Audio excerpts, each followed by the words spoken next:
Who would be a Wolves fan, eh? On goes Bull. People might yet win it here for Wolves. Flash in the shot. What a goal! For you in all its magnificence.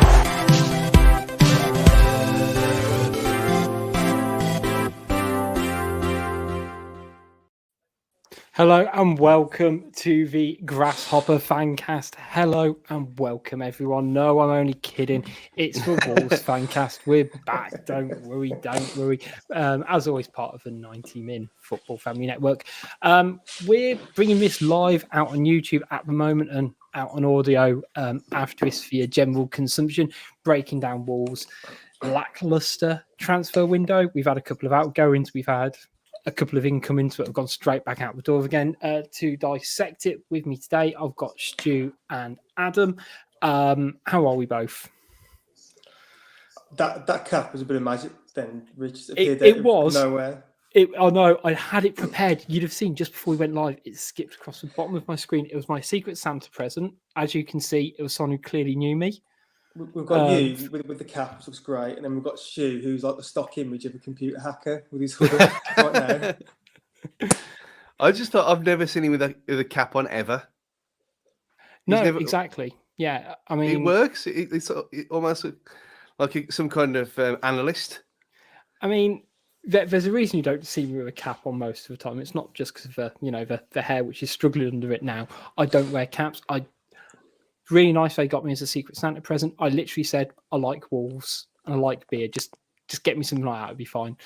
And then they pulled that out, which, Anyway, enough about me, enough about Secret Santa. We're talking transfers, guys. We'll talk outgoings first. And I think the main one, we should probably talk about, guys. And it's a tough one, to be honest. It's been a struggle. It's Oscar Burr being released. Did I not talk about him last week, saying he was the reason we got promoted? We did. We were chatting about him going on loan to Grasshopper. I mean, the reason for us getting promoted is somewhat elongating the point a little bit. But the Rasmus did definitely contribute. We'll give him that. Yeah, him and his side parting header. Exactly. The big one this window was the protracted Adama Traore departure. He's gone on loan to Barcelona. I think the breakdown of the deal is there's been no fee up front, 100% of his wages, and an option to buy him at the end of the season for around 30 million euros. I'm going to go to pricey first, just because I kind of know where Stu's head's at roughly. What are your thoughts on the deal itself? You can't just glad it's just done at this point. We don't have to worry about it first. I'm not entirely glad it's done, because I would have rather us kept him, to be honest with you. Although clearly his intentions were quite the opposite. The deal itself, I mean, I'll get onto the player itself in a minute, but the deal itself,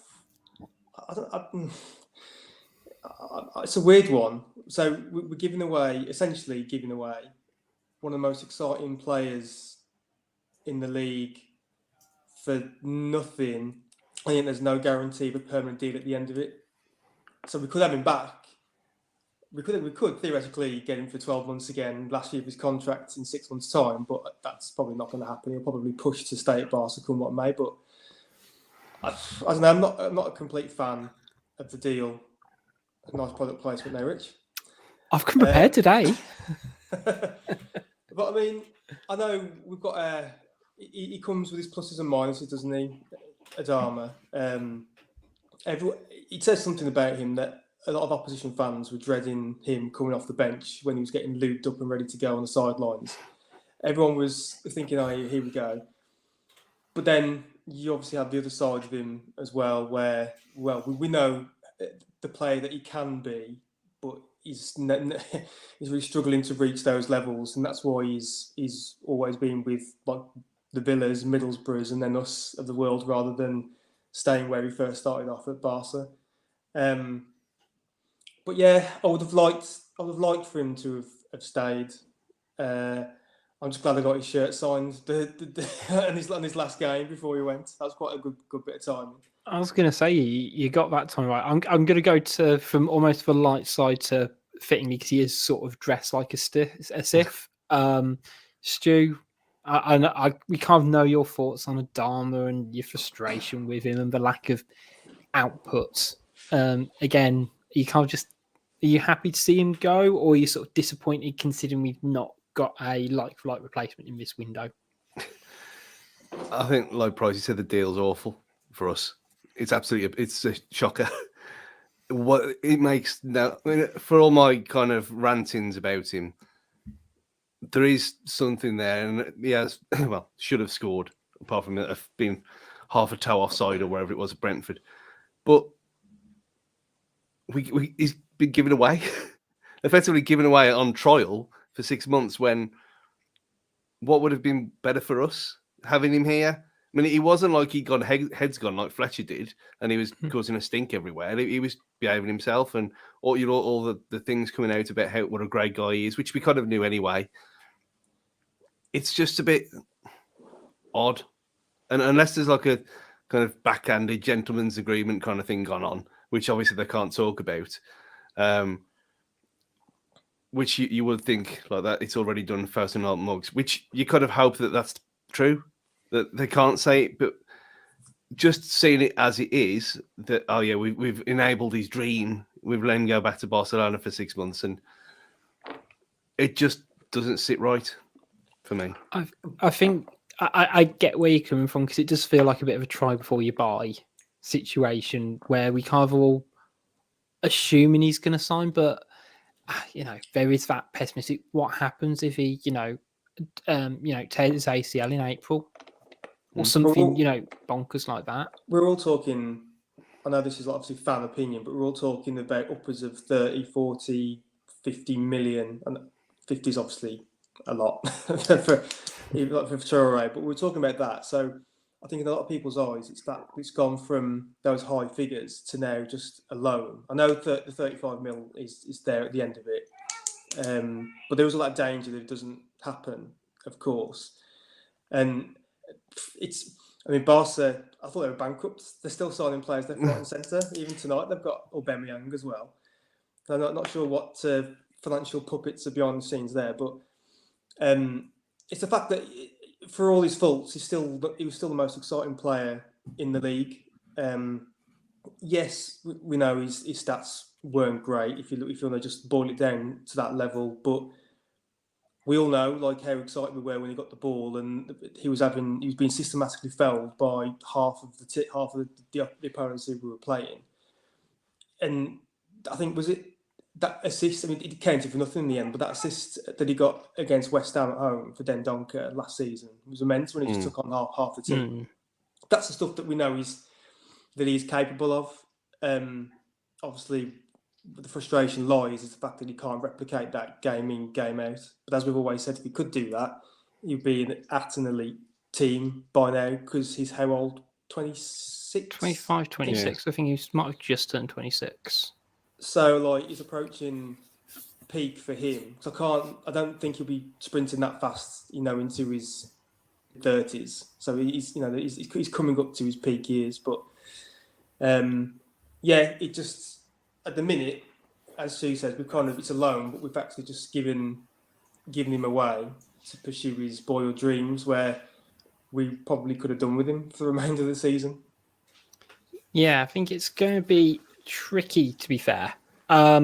See, I guess how it plays out. Gully, you've joined us. We're just talking about the Adama transfer deal that we could all see him going this window, but is it a great deal? Not really.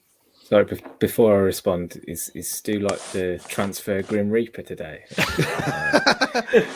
He's already been called a cosplay hacker, a Sith, and now the Grim Reaper. You heathens! This is the same hoodie that Bruno had on at Brentford. Do you have Castle website? What do you call it? Like a... Is it like a sheath? What's it you call the thing that... Scythe. A scythe, kind of side. Yeah. Going back to the point, Adama Traore. Oh, you're going to get me emotional now. Yeah, there's so many strands to this transfer that only Adama would throw up a situation like this, wouldn't he? There's no other player in our squad that would be so, mixed feelings about. I think a lot of it's been led by his heart and his feelings towards where he's going. And we've kind of, as a gesture of goodwill, probably conceded a little bit on the transfer due to that fact, especially with the not having the obligation to purchase him. Now, I think he goes to Spain and he tears it up, and it's a bit of a formality. So I'm not sure we need to worry too much about that. But we know we've been in bed with Barcelona a little bit over the last 18 months, haven't we? With the deals around Semedo, Trincao now as well. Kisses. So yeah, there's probably a little bit of foreplay going on before we make our move maybe next summer. And I've heard that kind of stuff happens in La Rambla. Foreplay. Well, what happens on La Rambla stays on La Rambla. But yeah, I think we might have not looked at this point in time like we've come out with the right end of the deal, but I think everyone's probably quite comfortable with what is probably the culmination of a situation that has dragged on for far too long anyway with his contract and his slight inconsistencies with performance as well.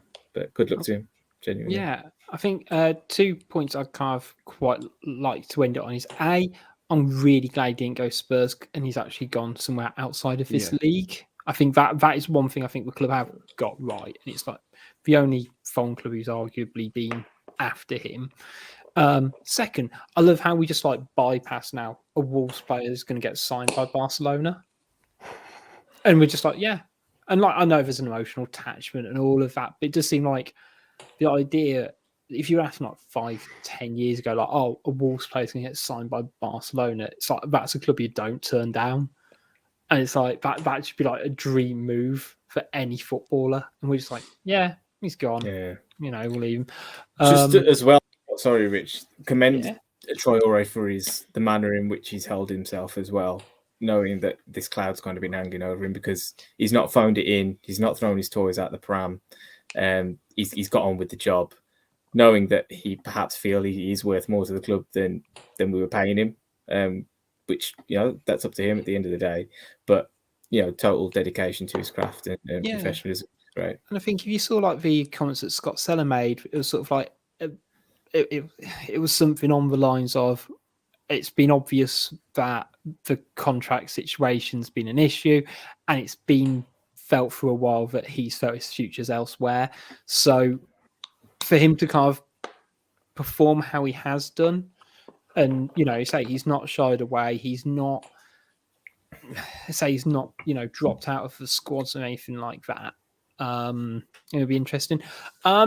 The other transfer, I guess it's low now, and it's probably a good point to bring in our first guest of the show, is around Bruno Jordão, who's kind of come back to full fitness and has already been shipped off to the good people at Grasshoppers York. We're joined by Dan. How are you, mate? How are we doing? How are we all doing tonight?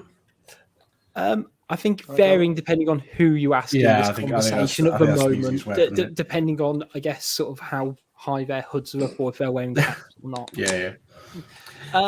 So I guess, Dan, what are your kind of thoughts around Jordão leaving? Do you think it's a bit? It's a strange one, really, because I think within the situation of the squad, we are limited in numbers again, and the quotes that came out at the start of the window with what Largo was saying. With small squad, it's going to cause us points to be lost. Is concerning because at the moment it is Moutinho and Neves who are running the show. Dead is coming in, he's playing games, but he's not really having the effect that he had in the first couple of seasons with the league. And essentially, Trincao, he's playing almost when it's a front three as a third centre mid because of the pressures that he's doing within the game. So I think that should have been something that we should have seen some sort of movement on, even if it's, Jordan gets minutes, or even then Gibbs White maybe coming back into the fold. But it's not something that I'd really be looking at. Yeah. Stu, are you happy that? Are you kind of? How are you feeling about the whole midfield situation yourself? It's a joke. I get a lot of flack as per usual on Twitter about moaning about things, and we can't constantly. There you go. Centre stage for you. Stu. Yeah, bring it on. I'm putting me up like Green Arrow now. It's just nonsense. We've got lucky that them two have stayed fit for the vast majority of the time that they've been out in the Premier League. We can't keep hoping and wishing that them two players, one being almost a pensioner in football terms, stays fit again. Because if one of them does get injured, we are fucked. Because as Jafar just said, that Dendoncker has been awful for 2 years, doesn't do anything. And then we're now with Jordan gone. I mean, thankfully, he doesn't have to stand on the side of the pitch anymore. We've got young Luke Cundle, and that is it. Other than playing Sace there, who's been in defence for 4 years. It's beyond a joke, but we all knew that this was going to happen. This happened in August, and we said then, they're not going to buy anyone, and they're not going to buy anyone in January. We went, let's wait till January, it'll all be sorted. No, it won't, because they've got no intention of buying anyone. And it's such a glaring omission compared to the rest of the squad. Fine, you can kind of put up answers for the questions of who's going to play there if they get injured. Even Fabio now with Raul and that kind of how he's come on. But central midfield is ridiculous still, and it hasn't been changed for 3.5 years now. What can you say to that? You can't defend them on it? Genuinely, would you have been happy though if our midfield, let's assume we're going to have like 4 central midfielders at the club, would you have been happy if it was Neves, Matinho, Dendoncker and Jordan? No, because what would you have had differently? Because I think my thing is, you're not, if we're going to still play a 2-person midfield majority of the time, which is what we have done, we've played about 4 games with 3 midfield, is it something like that? Then I can see I can see why we've not bought a central midfielder, but I can't quite see why we've let Jordan go unless Luke Cundle is amazing, and I'm too ignorant to development squads to be able to tell you if he is or he isn't. I mean, I think the fact that we've only played with a midfield, well, for a central midfield 3 a handful of times is because we only have fucking 3 players. So we haven't got the choice. And if we had a proper other player, that not Dendoncker, I mean, like when I called him a few weeks ago, that's fair. He's a spare tire in this team. He does a job. You don't want him there permanently. That's what he is. But at the same time, we can't be relying on a guy in his mid-30s and Neves to kind of drag everyone up all the time. What happens when one of them gets crocked? And it is going to happen eventually. We might by some miracle plod on again through till May and it'll be fine. But then Matinho might think, okay, one last hurrah somewhere else. It just doesn't make any sense. I mean, the whole Renato Sanchez thing, thank God that is all over now, because I had to block it in the end on Twitter. There's not many words that I've blocked on there, but it was just driving me insane. He was never going to come here anyway. If he was, it would have happened in August. But like, there's people saying, "Oh well, who do you want to recommend?" Then I said, well, that's not my job, is it? We're not employed as football scouts. We don't know all these people unless we play Football Manager like Gully does. So you can throw your names out then, but it's not our job to know who we should be bringing in. Stu, can I just point out? Gully's the one who provided Thelwell with his database of 5,000 players. Yeah. He still didn't bloody listen to me, though, did he? Just to point out, and it is worth making the point, because we all talk about Dendoncker in these terms. We don't win that game against Brentford without Dendoncker. We said that on the review of that game. He actually played well for a change. But again, it's horses for courses. We know Bruno does this, where he'll play certain players against certain teams to get us a result. and that's ultimately what happened. You What's can't your, you like, can't knock plays- the bloke. I'm not sure he plays bad as such. What are you expecting Dendoncker to be, or what do you expect him to do as such? Because he's kind of just, I know what you mean. He's just there as such, but he's there in physical form. He's also there in the number 1 ranked international team on the planet. He's just there. Jeffo, I was going to say, Jeffo, what's your thoughts on Donk? Then do you think he's, yeah? With Dendoncker, what I like when he was when we first got into the Premier League is when he was playing in midfield, he used to make these sort of like bursting runs into the channels, and we saw that against Brentford when he stretches the defence and he opens it up and he takes that space, that half space between the centre half and the fullback, and he creates sort of like that chaos within the defensive line. No, he hasn't done that. Like at the end of Nuno's tenure and at the start of Bruno Lage, he wasn't doing that. But the Brentford game, we saw that come back in. If that's something that can come back into his game and he can start to, stretch these teams like he can, because he has got a fantastic engine for somebody who moves around so ungainly. He's a really useful player, and he's one of these who's like a 7 out of 10. He's never really going to be below that in most games. But the problem is when you can't play him with Neves or you can't play him with Moutinho. And you've got, say, Moutinho last season looked like he was running out of legs. Is that going to happen in April and May? We don't know. We don't know whether he's going to burn out again.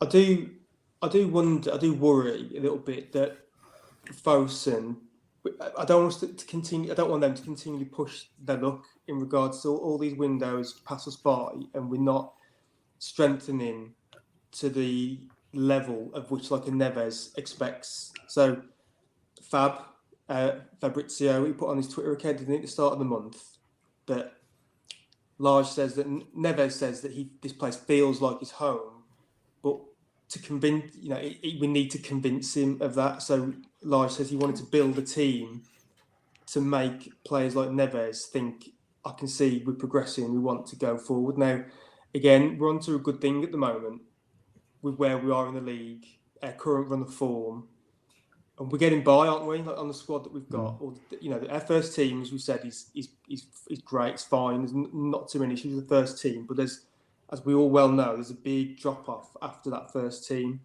and what I don't want is for us to be yet again another missed opportunity. That when we get to the summer, let's say we haven't made a European position. That's when Neves will go, look, I've given this club a lot of years now, longer than probably any of us watching, listening and talking now on this will have expected him to stay here for. And we think, where is the progression? I've given enough chances to this, enough windows have gone by, we haven't strengthened to where I thought. That's when he looks elsewhere. And then, like I say, Moutinho could also say, well, I've done my time and I'm off to finish my career elsewhere. I thought FC Prison had another member joining then, but it's FC Porto. Sorry. Ruben Semedo, you half expected, don't you? But I just got on that point. I think, we all kind of, the only time these conversations seem to rear their head is around transfer windows. I'm sure Neves is having his conversations with the management to explain that, and they're aware of it and they understand it. They're making reassurances that, as long as we're performing to a certain standard, certain level, that, investment will come. I don't think he's too smart and intelligent a footballer to leave himself short with his career, I think. He stepped away from Porto, a Champions League club, at the end of the day to further his career. So that's got to count for something. If he's got faith in the project, then I mean, let's be honest, he's very well managed by his agent in terms of his career trajectory. So that's going to be interesting. Price, you made a really good point about first 11 being up there, but then that gap between, I guess, the first 11 and the second 11 being not quite there. And it's kind of bolstered with, I guess, a lot of academy products or youth development players, and that kind of brings in really nicely to our next guest, Ross. Ross, how you doing, mate? Hiya, mate. All right. Good. Yeah. What I've seen recently with the kids coming through, they're looking better than what I thought they would have done. Gomez, for example. And I'm thinking, if we've got these youth who are already 21, 22, and they are good enough, which we're now finding out, is it only by accident that we're finding out that they're good enough? Like Gomez, for example. So yeah, he's going to the AFCON. Basically, my point is, are our academy players as good as they say? And if so, are they being appraised properly? Because Sanderson, everybody's raving about him. You've got Christian Marquand or Marquez, so on and so forth. You know, so I'm thinking, have we got these gems already there? But we're not seeing what's right in front of our faces. I think that's a really good kind of point in terms of, I guess, is it look or judgment with some of these players in terms of whether they can make it or break it at the elite level. And I think it's interesting that they've not wanted to commit to Sanderson. Sanderson's a really good example, I think, because he's had, 4 loan spells now at good levels. You know, he had Cardiff, he's had Sunderland last year, he's had Blues, and now he's back out at QPR, which was announced earlier this week. I think Oti Gomez, for example, you know, he's already 22, I believe. Are we just finding out that he's good only because of an accident? Is my point. Are we not? Are whoever's, I think it's Scott Sellers, whoever's in charge of the youth or the football development, can they not see these gems that we've got? I think already, Ross, sometimes I think a lot of it's circumstantial because in theory we go into the season with Bolly and Mosquera as first team squad players, don't we? And their injury I'm not sure about Mosquera. But in theory, he was there, wasn't he? Yeah, and he got injured in that League Cup game, and it's wrecked his season entirely. But he was badged. He was, badged as a first team player to us all when he joined the club, and he was going to be part of, in and around. It wasn't necessarily going to be starting games, and he probably allowed us to make decisions on players where we thought, they're not going to be useful to us, so let's get them out on loan.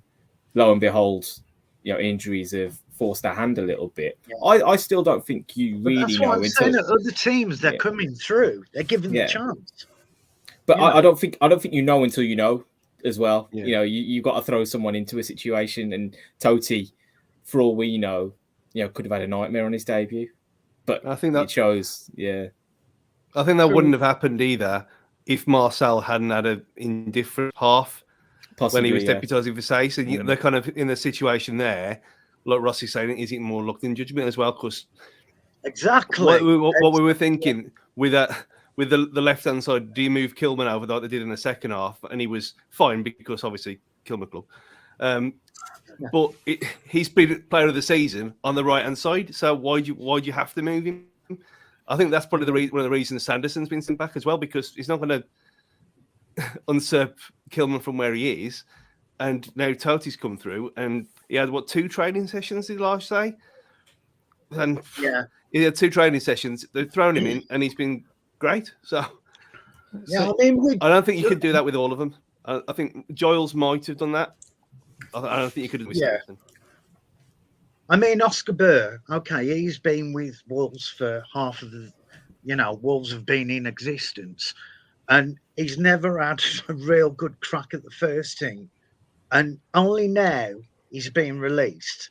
I'm thinking, well, can you not tell that he might have been crap before? Does it take you this long? I think one of the things I read recently about Liverpool is they like to keep on for players sort of as long as sort of possible, because it's to do about the money they can potentially get at the end for them. And if they let them go at a certain age, a club will still have to pay them money. So I think they like to keep hold of players just in case. And it is, personally, I'm not a big fan of the kind of a conveyor belt, the football farm, as it were, and that you're basically rearing them until they're potentially half decent at some level, whether it is Premier League, Championship, League One, abroad in Switzerland or whatever. Yeah, what's going on there? Well, I was going to say we've had a few transfers go out there, haven't we? So, well, we talked about the ones historically, but this season already we've got I say our latest signing. We had another South Korean, Hyung Sang Bin, from Suwon Samsung Blue Wings. A great name. He's signed attacking player. I think he's winger or forward. He's gone on an 18-month loan, and of course we've got Hayao Kawabe. I'm going to go for as my pronunciation. Yeah. Kawabe. Kawabe. We'll go for that. Yeah. Yes. I think my Japanese, lessons. Stick wasabi, Kawabe wasabi. There we go. But that's definitely not a show title in the future. That's all the Japanese lessons I've had. Wasabi. So yeah, I mean, we've got a few thoughts, I guess, in terms of what we're doing out there, because you could argue it's worked successfully in the likes of Toti Gomez. That from the clips we saw, we're like, well, he looks a cut above, whereas some players haven't seemed to have progressed since there. We're currently joined by Northern Wolf as well. Hello, how's it going, mate? Oh, and he froze. Perfect timing. I got two out of 3 of my Q intros perfectly on that one. We'll wait for him to come back on. We'll go back to Jafo. So, do you have a thought on, I guess, how we're using the good people at Grasshopper Zurich? That whole thing's going to, as we know, with the changing rule with UEFA, it's going to change next year. So we're only limited on the amount of people that we've got out there. So if we are going to utilise this second club system, we've got to make sure that the people sending out there are going to be useful for that development. Because for God's sake, we've got Bonatini at Grasshoppers. It's like top shagger. Leo's a great guy. What he did for that club in the first half of the Championship season was fantastic. But why have we got a player out on loan who's like 25, 26 or however old he is, when that development space could be utilised for somebody who's needs the minutes? It's all about residual value, isn't it? Yeah, obviously if he's playing games. Sorry, are we bankrolling then? Yeah, not officially. Not Sorry to interrupt. I had to ask there, because it's like everybody's going on about us having no money, and then next thing you know, when Jeff said we're going to win the league, he meant the Swiss Super League. Yeah, that's what he meant. Yeah. What a window they've had. Yeah. I was going to say, I think but there's interesting development in there, if you ask me. And, we've even had the likes of Leonardo Campana start the season there, play there, and then he's now gone off to join Bex in Miami. Hopefully we've got Northern Wolf back with us. How's it going, mate?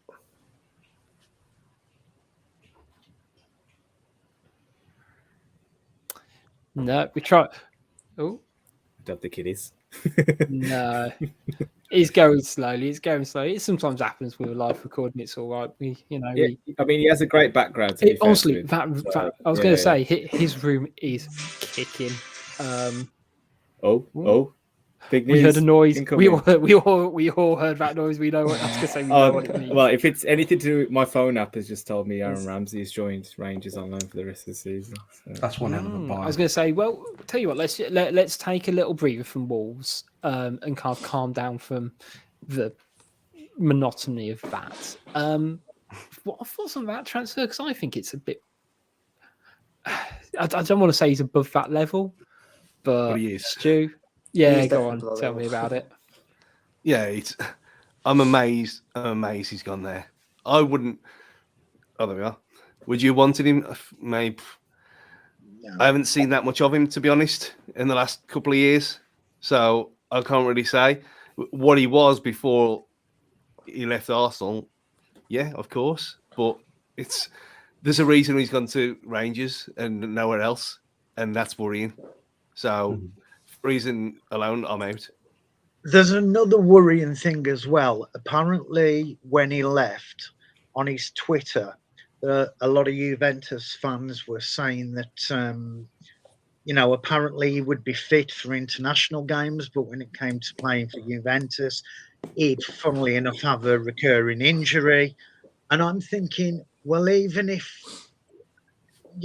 that's true, I wouldn't want that player anyway, based on that attitude. I would think, well, if he's going to be on a strop 1 week, what's to say he's not going to do it for us? He sounds like an inverted Ryan Giggs, who was always fit for Yeah, yeah. and then never fit for Wales.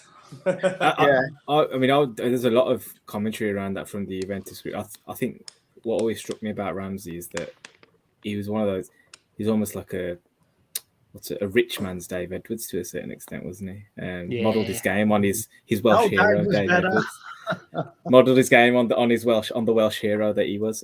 But he I don't think he worked well within a very tactical kind of methodical setup, and that's probably how it went for him in Juventus. It's very serious and well thought out over in Italy, isn't it? And I think he struggled with the way they play over there.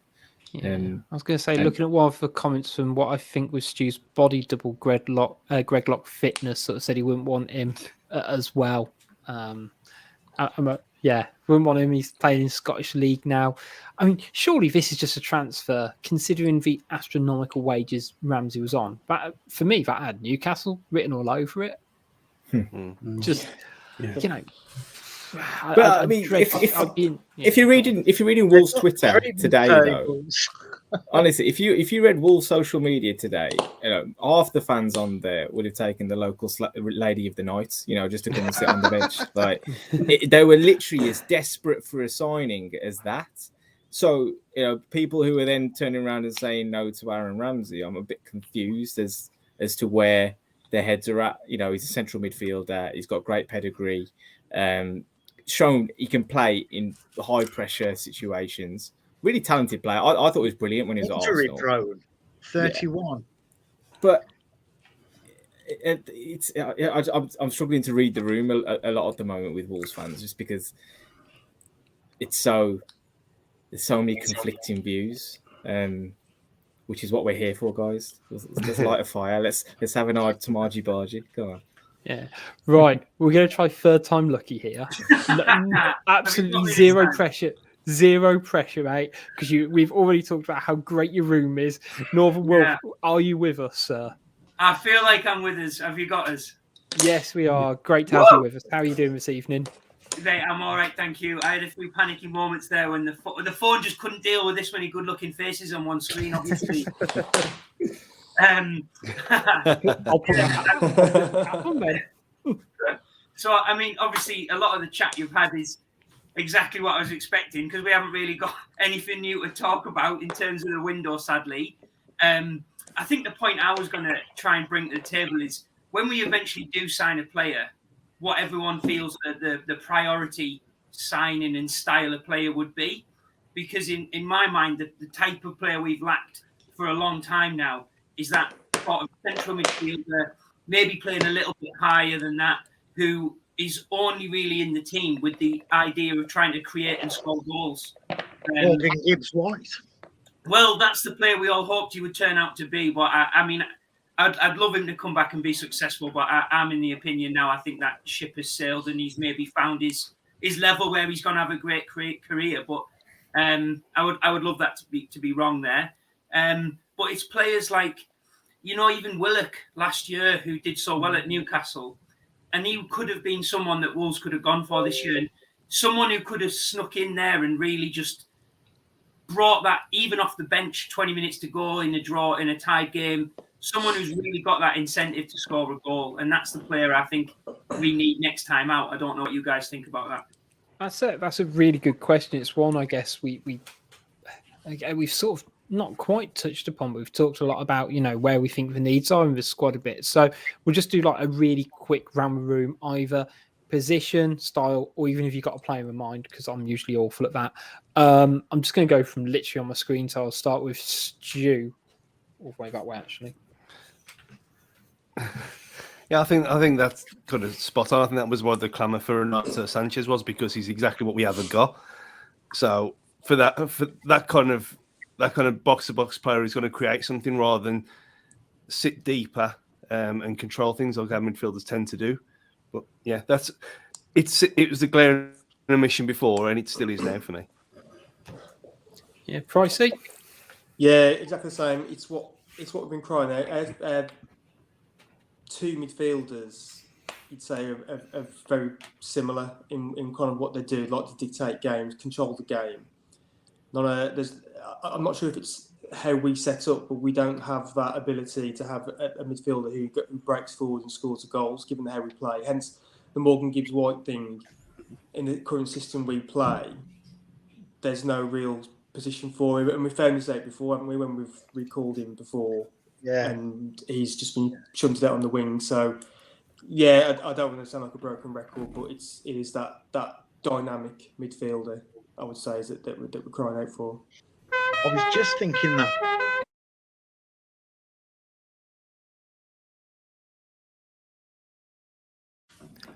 Okay.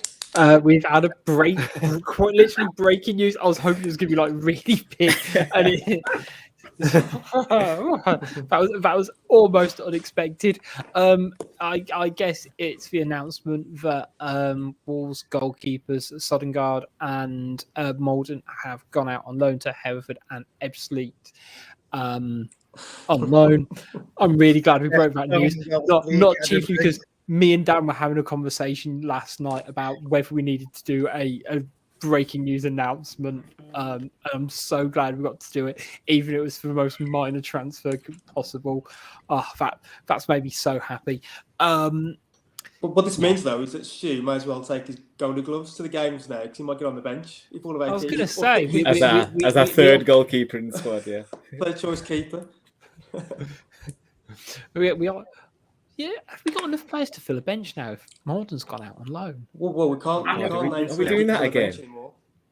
Ooh, this could be again. Honestly, this could be fun. This could be a fun game against Norwich next weekend. We will be back for a preview show and also for a review show of that next week. Everybody, Ross, are you sort of of the same mind? Attacking midfielder.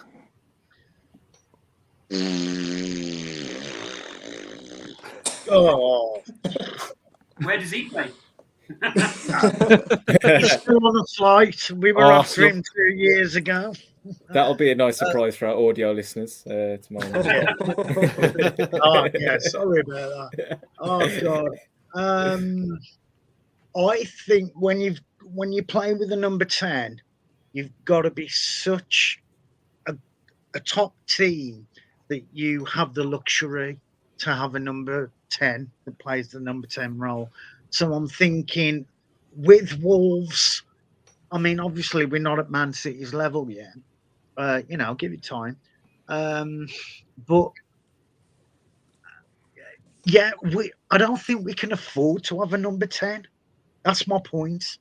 I think to interject on that point, when Bruno goes and I do use the word hopefully, because as well as the 5 he's sort of doing at the moment, I do think Bruno is still not really stamping fully Bruno style on this team. And when he maybe looks to switch to the 4, I think the position he loses as a centre-back and the position he gains is the 10. And I think we seem like we're quite agreed on that being the role that might need to come in. But the only player we've got for me right now, not including Gibbs-White, really, is potentially Podence. And I'm still not convinced that's the best role for him either, although he is the best player to do it currently. So I think that's what you're saying is correct there. But I think next season that'll be the switch we'll see from Bruno with the tactical formation changes. But we would need to be a hell of a lot stronger in the other areas, as I say, to be able to play that number 10, for a player to come in and play that number 10 role effectively. Yeah, that's my thoughts. Anyway, but hopefully we'll get there. Jafo, how about you, mate? Because I was going to say we've listened to half the guys so far, plus just over. I've got a slightly different opinion. I'm kind of hoping at some point someone else is going to have the same opinion as me at some point. So no pressure. Maybe. So yeah, I mean, talking about the guys are saying like Lager ain't put his stamp on the team properly yet. So if he does want to go to this back four, I think the two signings that he needs to look at is a number 10 that has been mentioned, but somebody who's not a luxury, somebody who's a workhorse, and then somebody a CDM in the terms of like when we had Alfred and Joy, somebody like that, somebody who can break the game up, somebody who can, he's only there just to destroy. Because at the end of the day, Neves is really good at certain sides of the game with his interceptions, with his tackles and things like that. But that's not really his bread and butter. So to have somebody like that supporting him, then you can start thinking about adding another midfielder in, like an attacking midfielder. And then you can have the two defenders. But I think at the current moment, you couldn't say Moutinho Neves or Moutinho or, Neves Dendonka behind a number 10 because you wouldn't have the protection. That wouldn't work. So I think a CDM and a Cam would work if Bruno wanted to do that. But if he's going to stick with this, he's got to look at potentially a centre mid and a centre back. I think Saïss, although he's played fantastic this season, I don't think he's a long-term option because of his age and because his consistency in that position before this season just wasn't there. You know what? Saïss was going to be one of my picks in terms of you're going to go for an upgrade, and I didn't want to say it. I was really hoping I wasn't going to be the only person in the room, so thank you very much, sir. We've been saying that for about 2.5 years. I know, Yeah. and I feel like I love the bloke. He's worry on the pitch, but I kind of go, where do we need improving? And actually, Saïss wouldn't be my first pick. I still think it's around that. If you're playing the same formation that we've been playing, this 3-4-3, for me, that front three still ain't working. That's the part which is letting Wolves down this season. That's what I personally look at investing in. We might say that Neto might be the answer. I like Wang, who has we've kind of brushed over the fact Wolves have committed to signing him in the summer.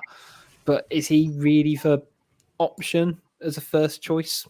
Not quite sure. So I think we still potentially need something else in that front line. You could argue that will be sort of more an attacking midfielder to a winger or striker, but that's where I think the potential focus needs to be on. If we change the whole formation, then obviously a few things have changed. Goody, how about yourself? Just to finish off the segment.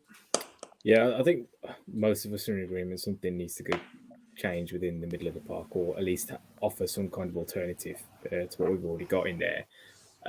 But the name Renato Sanchez always pops up. You can't mute it here, Stu. Sorry. But just spell it incorrectly. But if he's not the answer, then I mean, I'd love people to find me a similar type of player, because I just don't think there are that many out there that do what he does. He's a very unique kind of player in that position who can do all the jobs that you need him to and break through the lines with the ball, carry it forward. The only other player that I thought, and it was actually in the summer that I thought we should have gone in for him, was Anguissa, who was at Fulham last season. Who very good player at picking up the ball in tight areas and able to move it, whether it be carrying it, whether it be passing the ball. He's gone to Napoli, and by all accounts, he's having a really good season there as well. So possibly missed the boat on that one. But we know how Fosun like to do their business. They're not going to go and break the bank on these deals unless there's a little help from Uncle George somewhere on the line. So let's see. I'm quite content, genuinely quite content with the team at the moment. I think the Brentford result affirmed again that we are a top quality side within the league, and long may that continue. It's just unfortunate we've had a couple of weeks without a game now, because I think if we'd have played this weekend and we'd had another good result this weekend, I don't think fans would have been so desperate to see another signing, genuinely. Yeah, I think it's the mood around Wolves has been less toxic than I thought it'd be. It's just a level of indifference. It might be just the fact we all sort of knew not a lot would happen. Stu has been banging that drum for about a year, to be fair to him, and has kept up that commitment to it, which I commend. We're going to take a short break in a second, guys. After break, we're going to talk a little bit about January deadline day transfers from days gone by. We're going to talk a little bit about market general transfers. So, the likes what Everton are doing, the likes what Newcastle are doing, and also maybe a couple of potential transfers as too. Big thanks to Ross, Jeffo, and Northern Wolves for joining us. Cheers, guys. Thanks Cheers, for thank jumping you. on. Thank you. Catch you all soon. And we'll be back just after a short break. Hi, it's Richard from Wolves Fancast here. Just interrupting today's show before we get back to some questionable opinions and opinionated questions to talk to you a little bit about our sponsors, Pixel Yeti Media. They are a design agency that put you and your business first, from web design, logo and branding design, and marketing. If you have any marketing needs, get in touch with them to find out how they can help you get it right. They are over at pixelyetimedia.com. Now let's get back to a show where we can give you some really forced wordplay, niche cultural references, and maybe even a bit of football talk. Hello, welcome back everyone. So for the there we go. I think Pricey's just popped out of shot for a second. It made a very confusing video segment for us. So apologies, guys. Just before break, I mentioned about January transfer deadline day deals of years gone by. My question to you guys, what makes you think of it? What are your memories? What are the most sort of notable ones you have? Stu, what's your favourite? Doesn't have to be just Wolves. It wouldn't be Wolves. It would be the maybe the madness at Man City. That one January where it all went all chaos. Was it the January one now? Thinking about it. Was it being about the Robinho? I thought that was summer. That's Was it summer? That was a summer one, yeah. That was right. It all just blends into one. It all blends into one of just abject disappointment. And I'll sit there like today. I've watched a lot of it for probably about 7 hours worth. Nothing's happened. I don't know why I do it to myself every 6 months. What's more of a letdown for you, New Year's Eve or deadline day? Because New Year's Eve's never great. Yeah, no. Deadline day is usually in the week, so you can't get pissed to compensate for it. But talking of great January transfer day, you might hate me for saying this. It was one of the first transfer windows I actually remembered that when it came in. Christophe Dugarry signing for Birmingham. Yeah, I get. That was like a moment. I felt that he was just a bit of a magician, weren't he? And he kept him up. I think that season, like what a player. Yeah, he was upsettingly good. The FLB one's the one that we talked about a lot. Yeah, and we were mentioning earlier as well in the chat about. Hey, because we'd all kind of resigned ourselves to it. Oh, everyone go to bed, and then it just resurrected itself from nowhere. That was There's still weird. time, boys. There's still time. Hour and 6 minutes. Yeah. Jeff, she has clearly gone to bed. Let's be honest. I was going to say, as you know, before I'm going to ask my other question. So just see a YouTube comment put through, which made me chuckle. Yeah, I've got to talk about Peter Odemwingie. Surely that is peak Sky Sports transfer drama. It's how desperate you got to be to get away from the Hawthorns, isn't it? Yeah, they don't even have the manager they have now. Right, that was to go to QPR. Just fantastic, just for drama. Like you'll know, I'm not a huge buy into transfer rumor culture and everything like that, but I do love a bit of drama. And having a player literally sat outside the car park hoping a deal could go through, it was like the thick of it, but in football. Like it was. Do you know what I mean? In later days time, the January transfer window will be a case of how is someone going to abuse a Sky Sports presenter this time round? What sex toy has been thrown at Sky? I think they tend to lock them behind the gates now, so nobody can actually get to them. Yeah, I think following that caged animals. That incident, there was I think Sky made a personal request. Please, can you let all of our reporters either into your stadium or in the training ground, please? So no one attacks them with a big purple dildo again. That's- If I any, mean, I was going to say, if any of you, and don't be shy. Stuart Jones says Harry Redknapp hanging out his Land Rover. Yeah, it's a classic shot. great PR for the company. Yeah, Yeah, we you love know, it every year. exactly. I reckon maybe only Stu in here, and don't be shy. I know what we've just been talking about. Have any of you spent deadline Keep buying day? dildo. Well, yes. Or have you waited outside either at the stadium and or training ground for a potential transfer? I've now realised actually Gully might have done this just because of location of the training ground. No. Actually, I was at school at St. Peter's, Yeah. so it is directly across the road from the training ground. The only time we there was a genuine sense of interest and we were looking over towards the training ground was, do you remember the one year there was really strange rumours about Mick McCarthy going to manage South Korea while he was at Yes. It was like in his Like, second season, wasn't it? So there was like rumours going around that there was a delegation of Koreans like turning up at the training ground to like interview him or something like that. Imagine him doing the interview on site at his current job. Like, how stupid would that be? But I remember thinking like just peeking over, like having a look, see if anybody's turns up at the gates or anything like that. I'm pretty sure there might have been a reporter there. But that was an interesting one. But not I haven't camped out or anything, unfortunately. No, I'm sorry to disappoint. Oh, that's that. Stu, Pricey. How low? Well, I was going to say how low. I feel like I'm offending people now. Sod it, why not?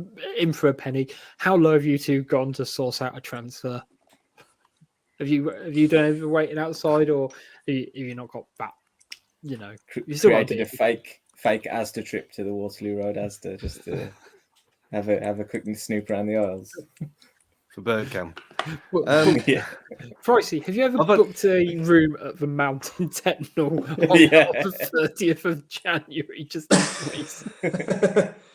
What, and make up some rumours or get mistaken like Coutinho was at the Mount? I got a letter wrong, it was Coutinho. No, I haven't done that. I wouldn't mind just a night in the Mount Hotel, to be honest with you. That just for a bit of variety, to be honest. It's a good hotel. It's a nice hotel. No, I haven't. No, I used to like a few years ago. I did used to pop down the training ground on my days off from work when you were allowed to go and watch them train. But these are obviously outside of the transfer window period, so I've never really like gone outside with a pair of step ladders looking over the trees at Compton to try and get a scoop. Maybe next year. Maybe. Well, I wouldn't do it in January anyway. I'd probably wait till the summer one. Yeah. Warmer. Let's say quickly, Stu. I've only ever been to the training ground once. That was in 2006 when McCarthy just joined. And fun fact, it was days. No, it was the training ground as it is now was before it was expanded was still there. Yeah, there was a Polish woman there just watching as well because Frankowski must have still been there. It's all very odd. She walked back into town with me as well, which was nice. But yeah, that was the only time that's ever happened. I've ever been to the training ground or any of that stuff. It's just even I'm not that sad. Fair enough. First time I ever went there was when it was the old porter cabins. Me and a couple of mates went when you were allowed to just walk down there and like with the autograph book and just like stand there gawping and then wait till training finished. And I remember, I won't go into the whole story, but the one thing that stuck out to me from that whole day was it was quite literally a mud bath to get to the porter cabins. And I remember Vio Ganea pulling up in his Opal and literally having to take running jumps over the mud trenches to get to his porter cabin. And that was apparently that was a rumour why Dino Baggio turned us down. Yeah, I was going to say, I wonder why Dino Baggio didn't want to sign it. Jesus. Wow. I was going to say how far we've come. Shall we talk a little bit about, I guess, some of the general transfers that have happened in the league? I mean, there's been some big movers in the likes of Newcastle and also Villa. Do Newcastle first. Obviously, Kieran Trippier, Chris Wood, with no S. Going to get that right today. Going to get it right. Bruno, Gimenez. We'll go for, Gimenez. and also Big Dan Burn. And Matt do we Target. Has that gone through now? It's gone out of Target. Banga. If I said it strikes me, half of those moves are like a bit fancy, a bit top class. The other half are preparing for relegation and for a championship. I think they've done enough to stay up, and half of them players won't kick a ball after August.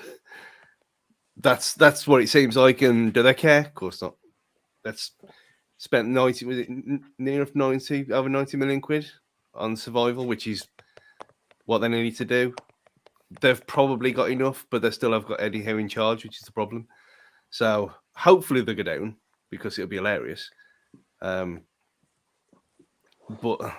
function rather than anything else. But I think that's what they need, isn't it? Right now, Yeah. to be honest. I mean, a bit. You have to sound out like the delusional mentalists that they get on TalkSport talking about all the elite players they're going to sign as soon as they got in. They've actually been quite, in a weird way, quite sensible about some of the transfers. So Trippier that's a good signing. Wood, as we said, weak in the rival, and getting a seasoned relegation striker in as well. I mean, Guimaraes, I don't really know much about. Target, again, is competent at this level.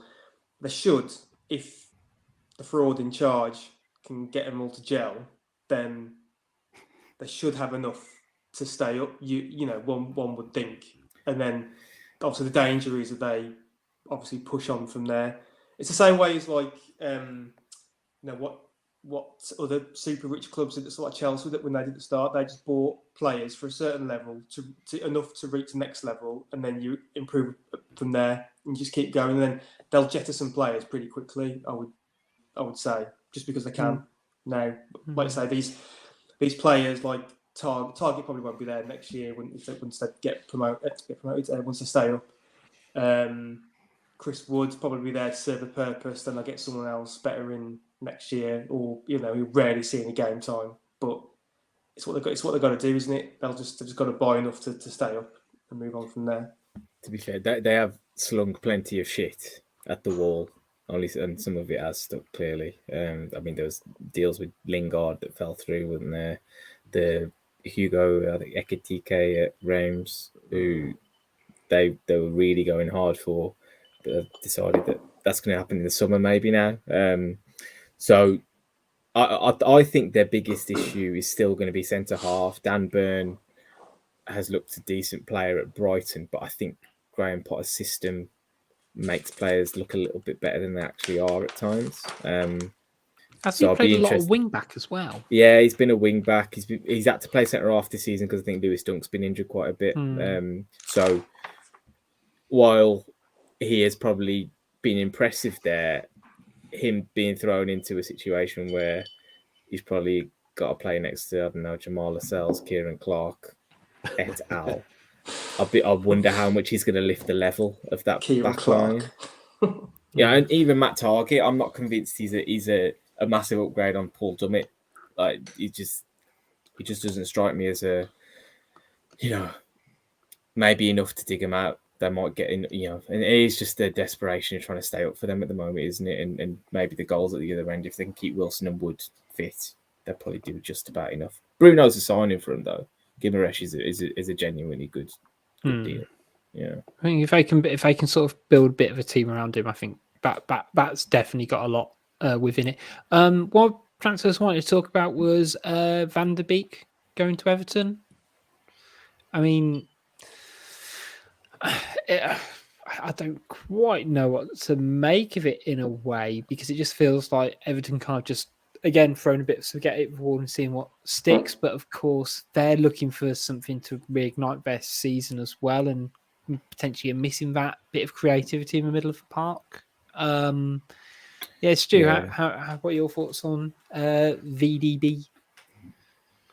I'd have been all over that if it was a possibility. Obviously, with wages, it was never going to happen for us.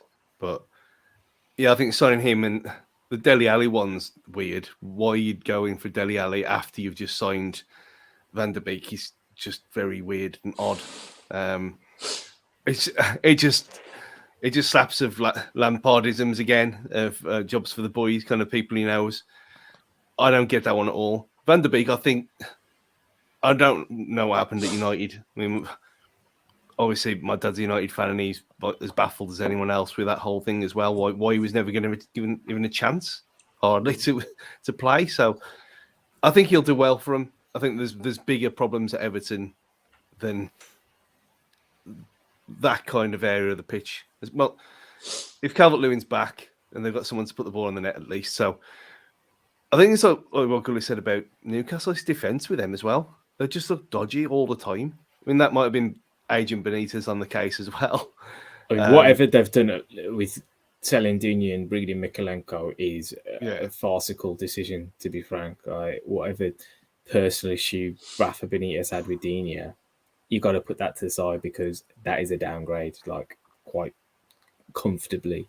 And Lampard coming in, I think as well, it's interesting because he had a situation at Chelsea where he managed to bring through all the kids and he had no pressure on him to achieve, and he'd done a really good job. As soon as they gave him an abundance of attacking talent to work with, I think they brought in Havertz, Ziyech, a few others came in, Werner.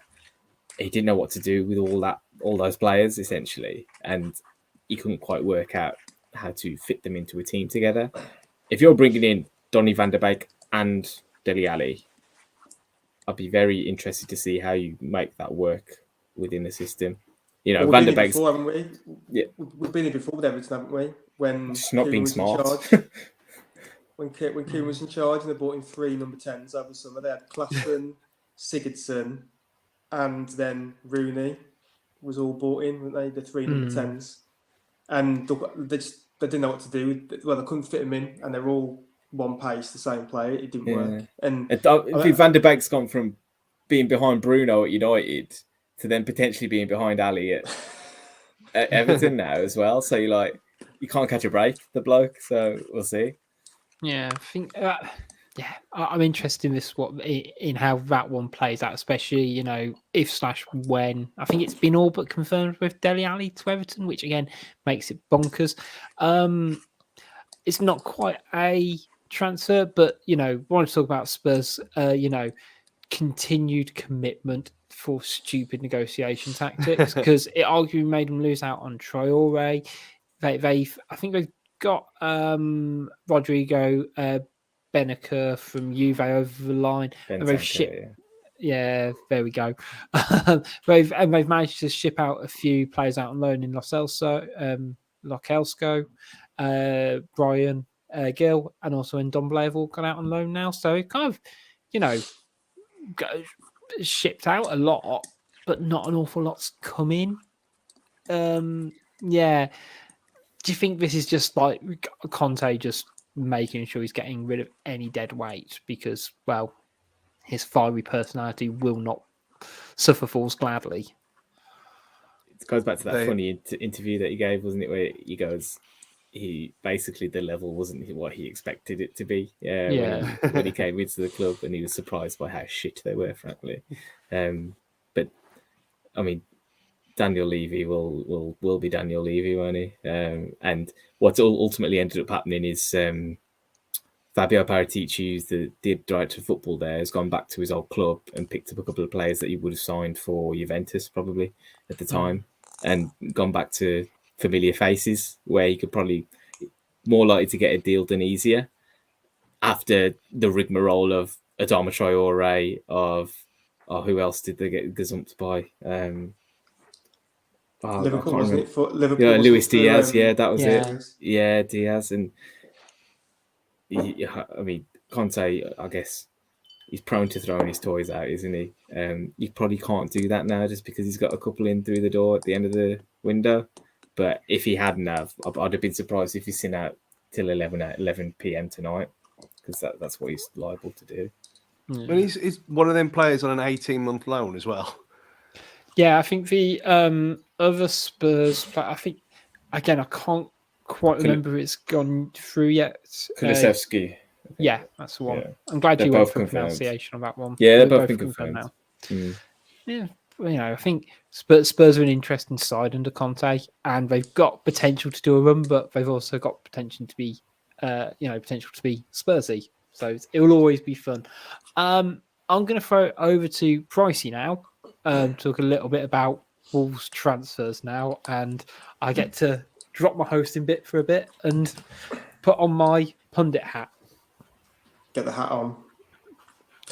You That feels definitely weird. look like you're like, I don't know, Glasses. snooping on your ex-wife or something like that. Yeah, in the supermarket, just following around the supermarket. I feel like I need to wear a bum bag.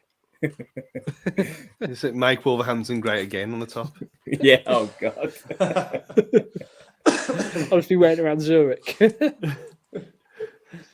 wanted to test your guys' knowledge and also your memory as well about Wolves January business of yore, of the days of when we actually did do some business in January. There can't be many good ones, though.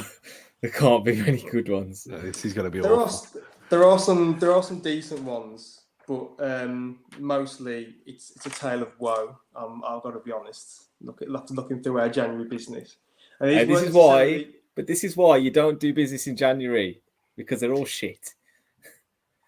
Well, at least we had some years weren't worth right home about at all, but some years we actually do quite a lot of business. But I've done it by managers, so I'm going to test you. I'm going to take you all the way back to January 2004 to start off with.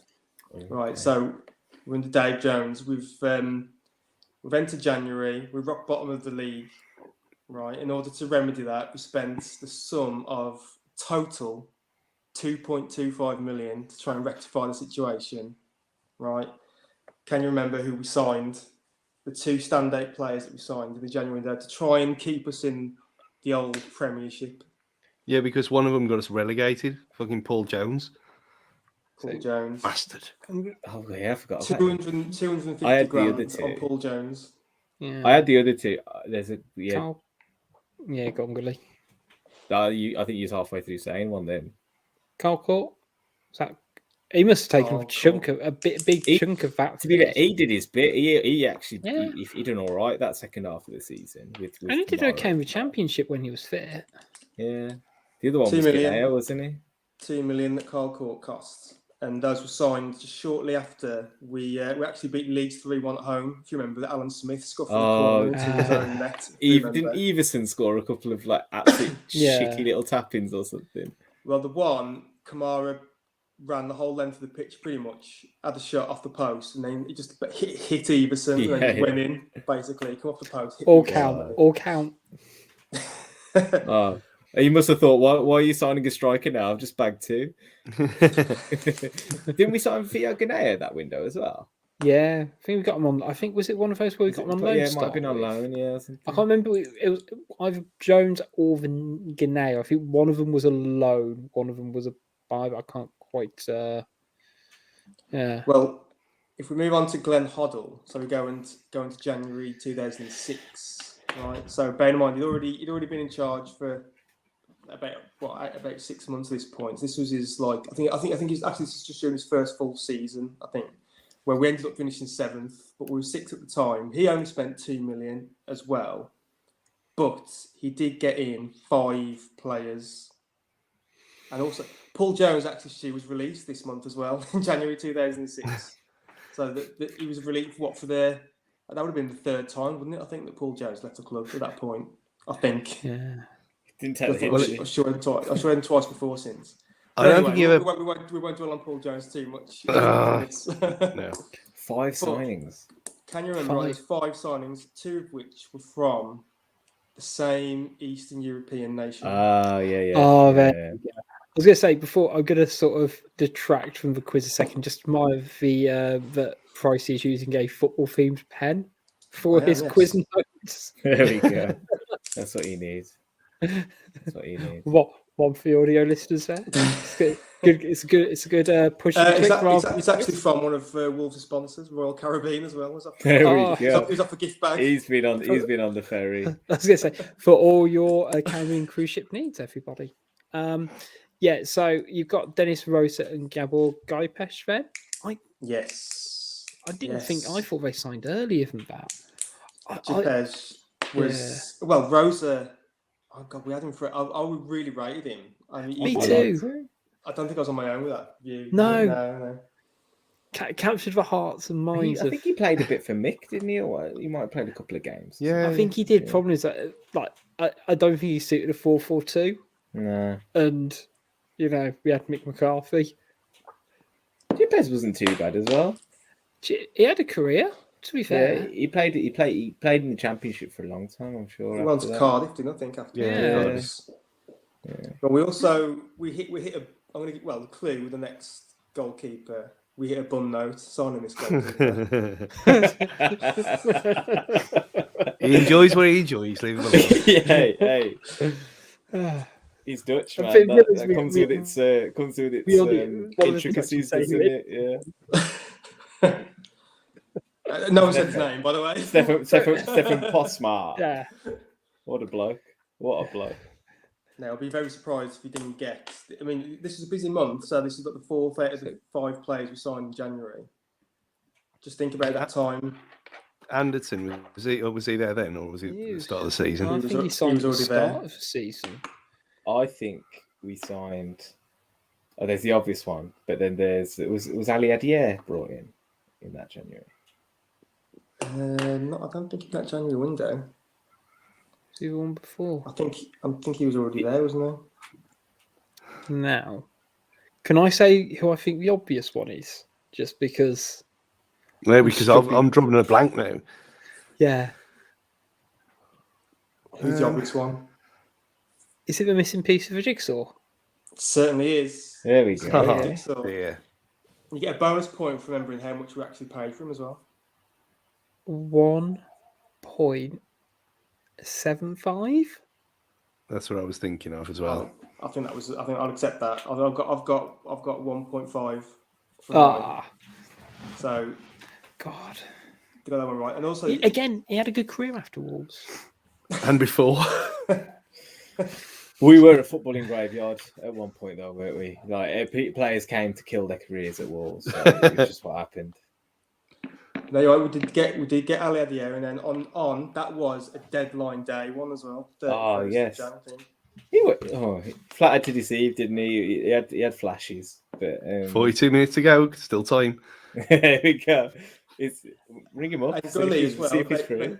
About you and Football Manager as well. That season, the game, right? You could not fail to get promoted with Wolves because we had all 4 of those strikers to pick from. You'd have Court, Kenny Miller, Ali Adier, and Frankowski, and they were all rated very high as well.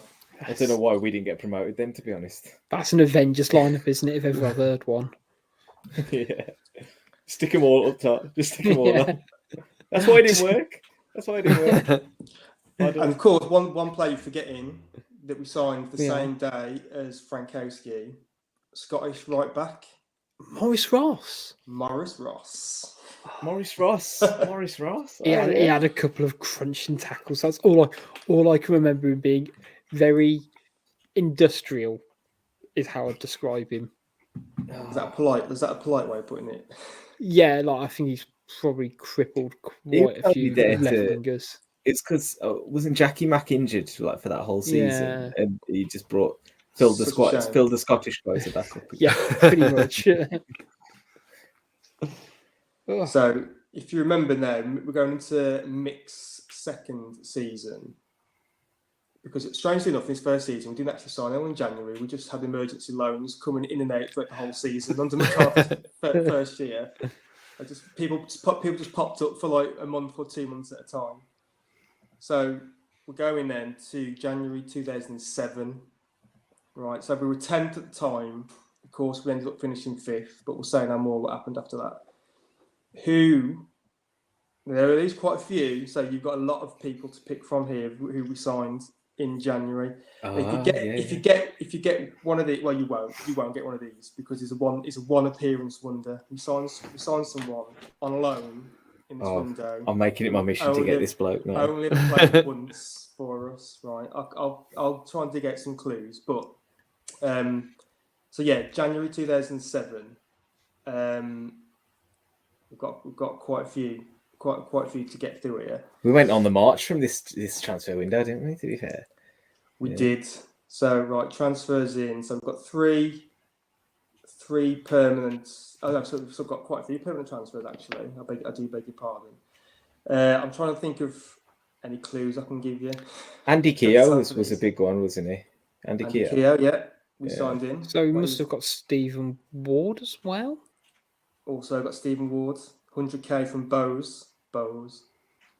Michael Mackinder. So, I was thinking of how I could give you a clue for him. I was going to say like fraudster. You found an actual footballing fraud.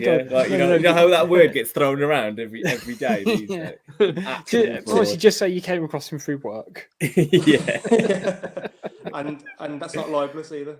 We're allowed to say it potentially is.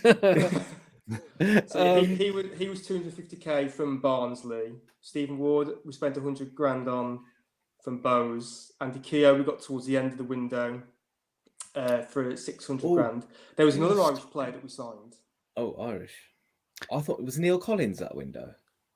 Yes, he also he's not Irish, but he counts. But he counts. From Sunderland, 150 grand we got. He's not Irish, but was kind of the same window. Was he signed slightly? He was technically earlier, I think. He was on loan for a few months. He had that emergency loan, then had loan was made permanent for the princely sum of 75. 25k. Oh, 25k. 25k. I mean, we talk about Fosun being an investment machine and everything. To turn 25k player into a £3 million player, I think that's pretty good going. The Irish one, if you don't know, we got him from Liverpool. Yeah. Potter. Damn, Potter. Darren Potter. Was he not there the whole season? I thought he was. That was made permanent to that point. So okay, all right. Made permanent. Well, loan to buy wasn't a Fosun thing. It was a McCarthy thing, wasn't it? Loan to buy. To be honest, you're not going to get these two that we got on loan. Okay, I'm going to wing it. I'm going to wing it. Craig Fleming. How have you got that? Because he played once and he was awful. He was like an emergent, like the little Norwich defender, was it? Yeah, it was the game. No, I can tell you why I know, because I'm pretty sure the one game he played was against Cardiff, and we had no fans in, and they won. I'm amazed you got that. Yeah, because honestly, no, the ball went over his head, and it was like they have no fans. They don't know how to celebrate this shithead of a goal. I remember. I don't know who the player. We had Craig Davis that season, didn't we? Yeah, he was from the start. Who's going to do the impression? Craig Davis. There we go. We got rid of Leon Clark this window as well. January 2007 to Sheffield Wednesday. Oh, how we'd regret that, and we want to get him back in ASAP. That one came back. Boomerang. So yeah, do you know what? Well done, because I didn't expect you to get Craig Fleming at all. In our promotion year, we only made 2 moves in January 2009. So we were already first. We were first pretty much all the season, weren't we then? Actually, no, sorry, we made 3 moves. Can you one on loan? 2 on loan, 1 permanent. I know we signed Christoph Berra in that window. Yeah, I've forgotten him. He wasn't actually going to be my first choice, to be fair. 2.3 or something like that. Yeah, it was a bit of money. 2.3 from Heart of Midlothian. Heart of Midlothian, yes. No. I think did we sign some like emergency fullback cover or something like? Oh, I think Rich was going to mention one. Oh, actually, I'm going to go for the easy one, which is Kyle Reid. Reid. I say the easy one. He scored a goal against Barnsley, didn't he? So that's that. Then your last one. The other chap we got in only played 3 games for us, and he was fucking shit. Was it Carlos Edwards? We did sign him on loan, but he was at the start of the season, so we had him. We had Carlos Edwards in October. He only lasted till November. He was terrible. Harewood. Oh yes. Hayward was signed in March. Oh, was he? Okay. Hey, don't besmirch his name. Derby away. Derby away. All right. Right. So 3 games that promotion second half of that promotion campaign. I like the idea of you thinking defender. Yeah, I feel like it was some emergency fullback cover or something. Like, because George Trent played more than 4 games, didn't he? We won't go down that route because he was a midfielder. Okay, thank you. Nigel Quasi. It was Nigel Quasi. Nigel Quasi. Terrible footballer. I remember I mentioned it for those lucky people who came to see us at our live show at the Arena Theatre. I mentioned this story.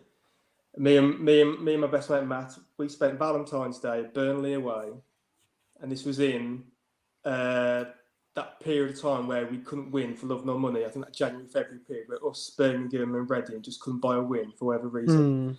Went to Burnley on some dank, like horrible Saturday, January afternoon, I think it was. Yes, February afternoon. And he started and he was fucking dreadful. I think he got dragged off about the hour mark. It was awful. He played 3 games for us and we didn't win any of them. And he was just set back from whence he came. Didn't he go? He went through a spell, didn't he? Of like consistently getting teams relegated, didn't he? I wouldn't be surprised. He was sure of it. He's terrible. Not surprised playing the way he did. Yeah, he was Roger Johnson-esque, wasn't he? I'm going to fast forward a little bit now to January 2012. We had just been slapped 3-0 at home to Liverpool. So this is the deadline day specific one. We've just been slapped 3-0 at home to Liverpool, and we get home to the glorious news that we've signed this player on loan for the rest of the season. Who is it? A defender. Ooh. Casper Gorks. No, that's the year No, after. was it? That was Was the it year Premier League? It was in after. the Premier League. At This is point. Premier. Premier Was it League. Bassong? Oh, It was Sebastian Bassong. he was good at QPR away. I still remember the day City beat us. They were basically confirming the title or something. Aguero went through, and Bassong just pulled up, gave it the old holding the hamstring, like, oh, lads, I'm done. I'm done. And there's no way he was done. There was no way. He just wanted out. Like, he wanted to go back home. Like. Is that now called a Matt Target? Yeah. In that same window, this was a New Year's Day signing, first day of 2012. Who else did we sign from Hearts? The egg. The egg. So our January, bearing in mind we got relegated that year, we signed Egert Jonsson and Sebastian Bassong on loan to try and keep us up. Who could have seen Wolves getting relegated with those? And we're angry about this window. I saw a comment there, Frimpong. So Frimpong. Yeah, that's true. I think. Yeah, Frimpong also came in on loan as well. He was going to keep us up himself, to be fair. Now, I remember Frimpong because he only got about 3 or 4 games in, something like that, didn't he? And was it against Villa when he had a bad injury, had to go off? Yeah. Was it Villa? Sure he was running the show. He was running the show as well. Yeah. And that set off a chain of events where we just demanded his signing from like every window from there on in. It was like we had to have Frimpong. But I thought you meant the chain of events that led to Carl Henry getting sent off, Robbie Keane scoring 2 screamers, and basically shitting our season up from there. Do we think there's a sliding doors moment that if he hadn't got injured against that Villa game, we'd have stayed up, we'd have kept to and everything like that? I'm convinced. He'd be Ghana national team captain by now. They'd have won the last 2 World Cups. Yeah. He'd have been Wolves captain as well. Yeah, like he'd have had his testimonial probably this year. This year would have been his testimonial. Definitely. Yeah. I mean, he's had a sad career, Annie, to be fair.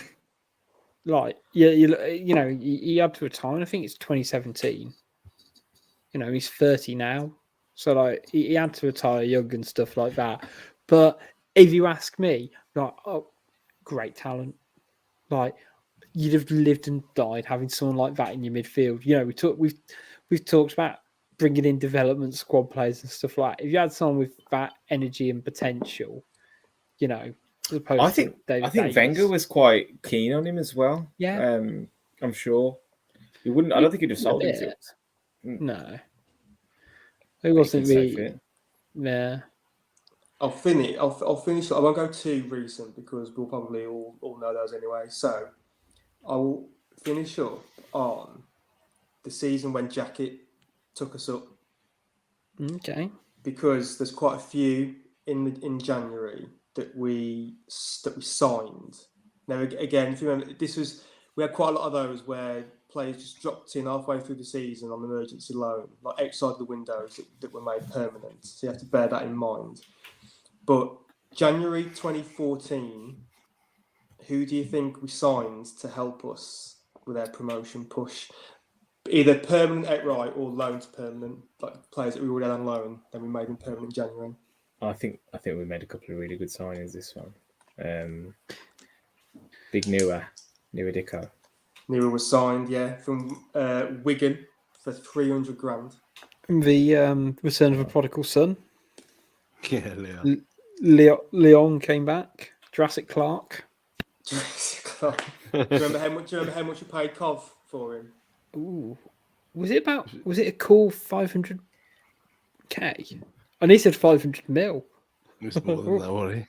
I'm sure we Was it did. more We than ask 5K? Did we ask for Callum Wilson, and then we were like, nope, not spending that much money.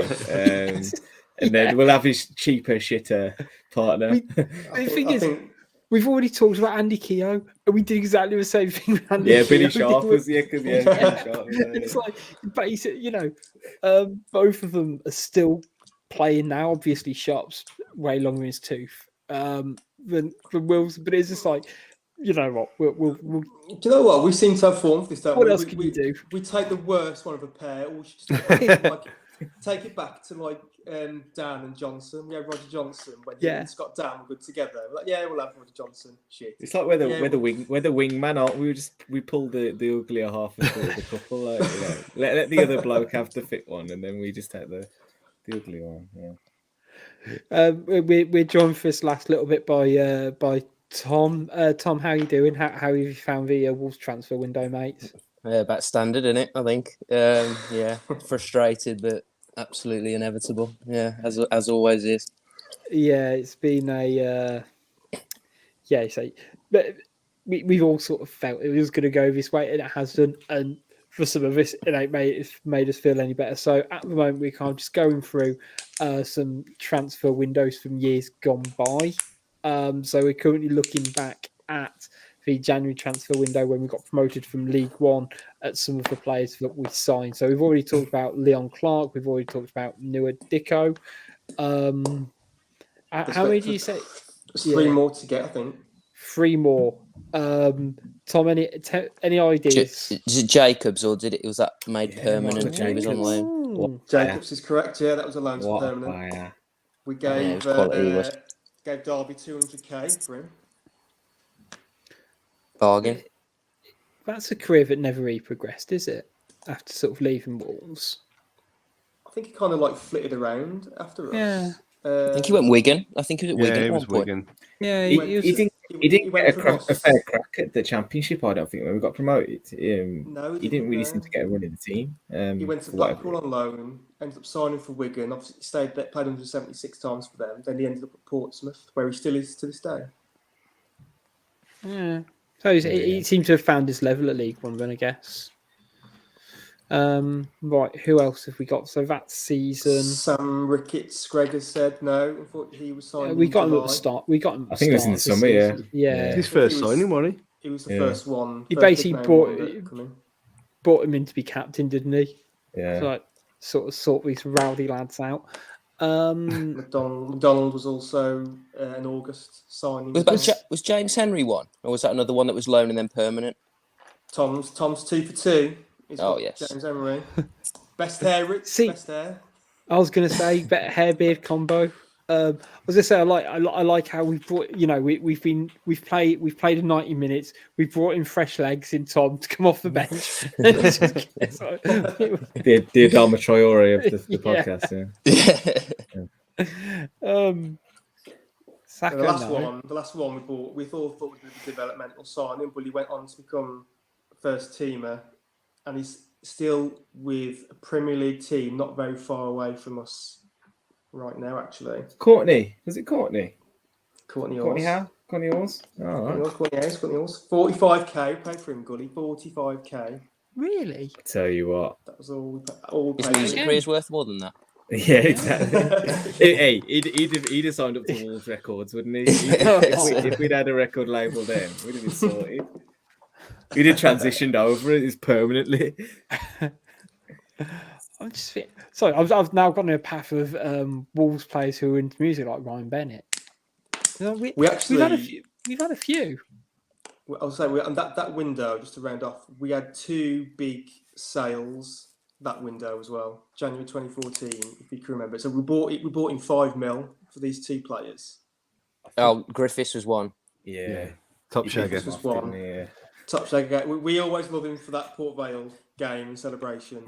Yeah. That was a Big up to him celebration. for that. But obviously his heart was set on impregnating girls up north of the border. So that's where he went. Hey, you then, like what you like, innit? Well, just like Possum, eh? Like what you like. Who was the other one? This was the big sale.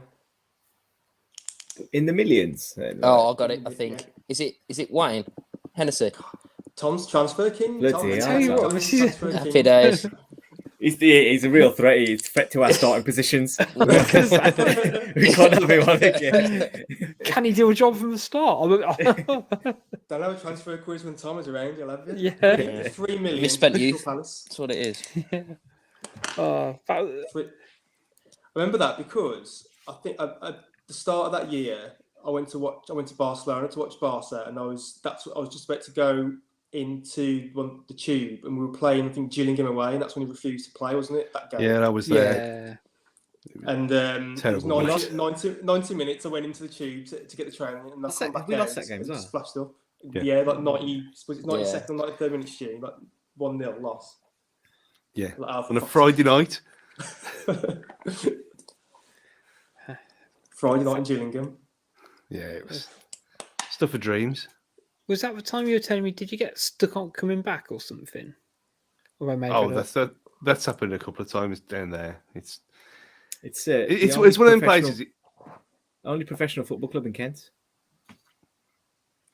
The reason for that. Fact. The Garden of England, isn't it? That's what I say about Kent, isn't it? Lovely part of the world to get stuck, Stu. Lovely part of the world. Not on a Friday night Can in you the imagine dark. Stu hanging out in Kent? Yeah, they wouldn't appreciate being there. We loaned out on that window, in that January window, we loaned out quite a few big names as well. Okay.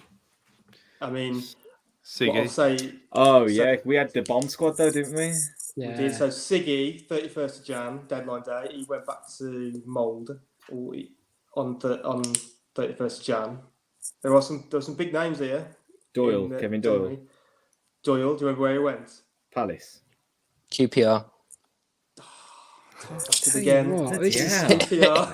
Yeah. No. Dan, kick I him remember out. I remember though because he scored on his debut. I think I'm pretty Yeah, sure. he scored very early on there. I don't Yeah, I think think he he scored on his since, debut. did he? Is it Redknapp as well?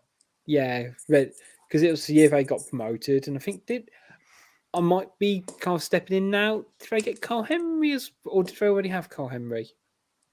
They might have already. I had think it. I think they signed Carl Henry towards the start of the season. Yeah. But like that promotion team, it was just littered of like lower level Premier League players like that. Bobby Zamora as well. I think Clint Yeah. Hill. It was a proper 15th to 20th position players. Who else was in that bomb squad? We'd already got rid of Kevin. I Stephen think Kevin Ward. Foley might have gone as well. Kevin Foley went in February. Oh. Did he go to see Stoller? He Copenhagen, went to wasn't it? Stoller, didn't he? He went to go see Yeah. Stoller. He went to Blackpool in February. Oh, did he? No. Not as far as Stoller. There's a big name here. And this was also his second. This was the second time that we loaned him out this season as well. 2 loan spells in a season. So Jamie we originally sent him out. No, not Jamie. We sent him out on loan in September. He came back in January, and then we loaned him out in a surprising loan to a Premier League team. Oh, the drunk. He went to West Ham.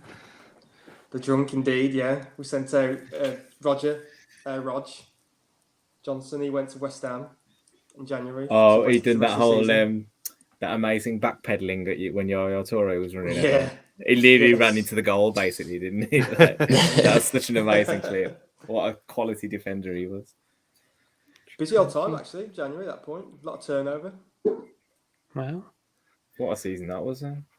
Bring back the League One days, By the way, because we don't deserve the Premier League, us lot. Desperate for signings. I mean, all we've got to talk about now I was going to say, all we've got to talk about in ours was Sanderson going, Campo. Like, I'm sorry, I still think it's pretty cool that we've got a player playing for Inter Miami. See me. I don't care. I think it's bonkers. Phil Neville must have seen something in him. Yeah. We've got the great Maple and Theo Corbreno's switch to MK Dons as well. You know, he missed it at the weekend. Yeah, he could be at the World Cup this year. Did you watch that game yesterday? No, I didn't watch it. No. They outplayed America. It was surreal. They've got, to be fair to him, they've got a decent set of players there. Like Alfonso wasn't playing, was he? Alfonso Davies. No, he wasn't. But they've got Jonathan David. He's at Lille. They're a better side than people will probably think, because Canada have never had any kind of level of pedigree whatsoever.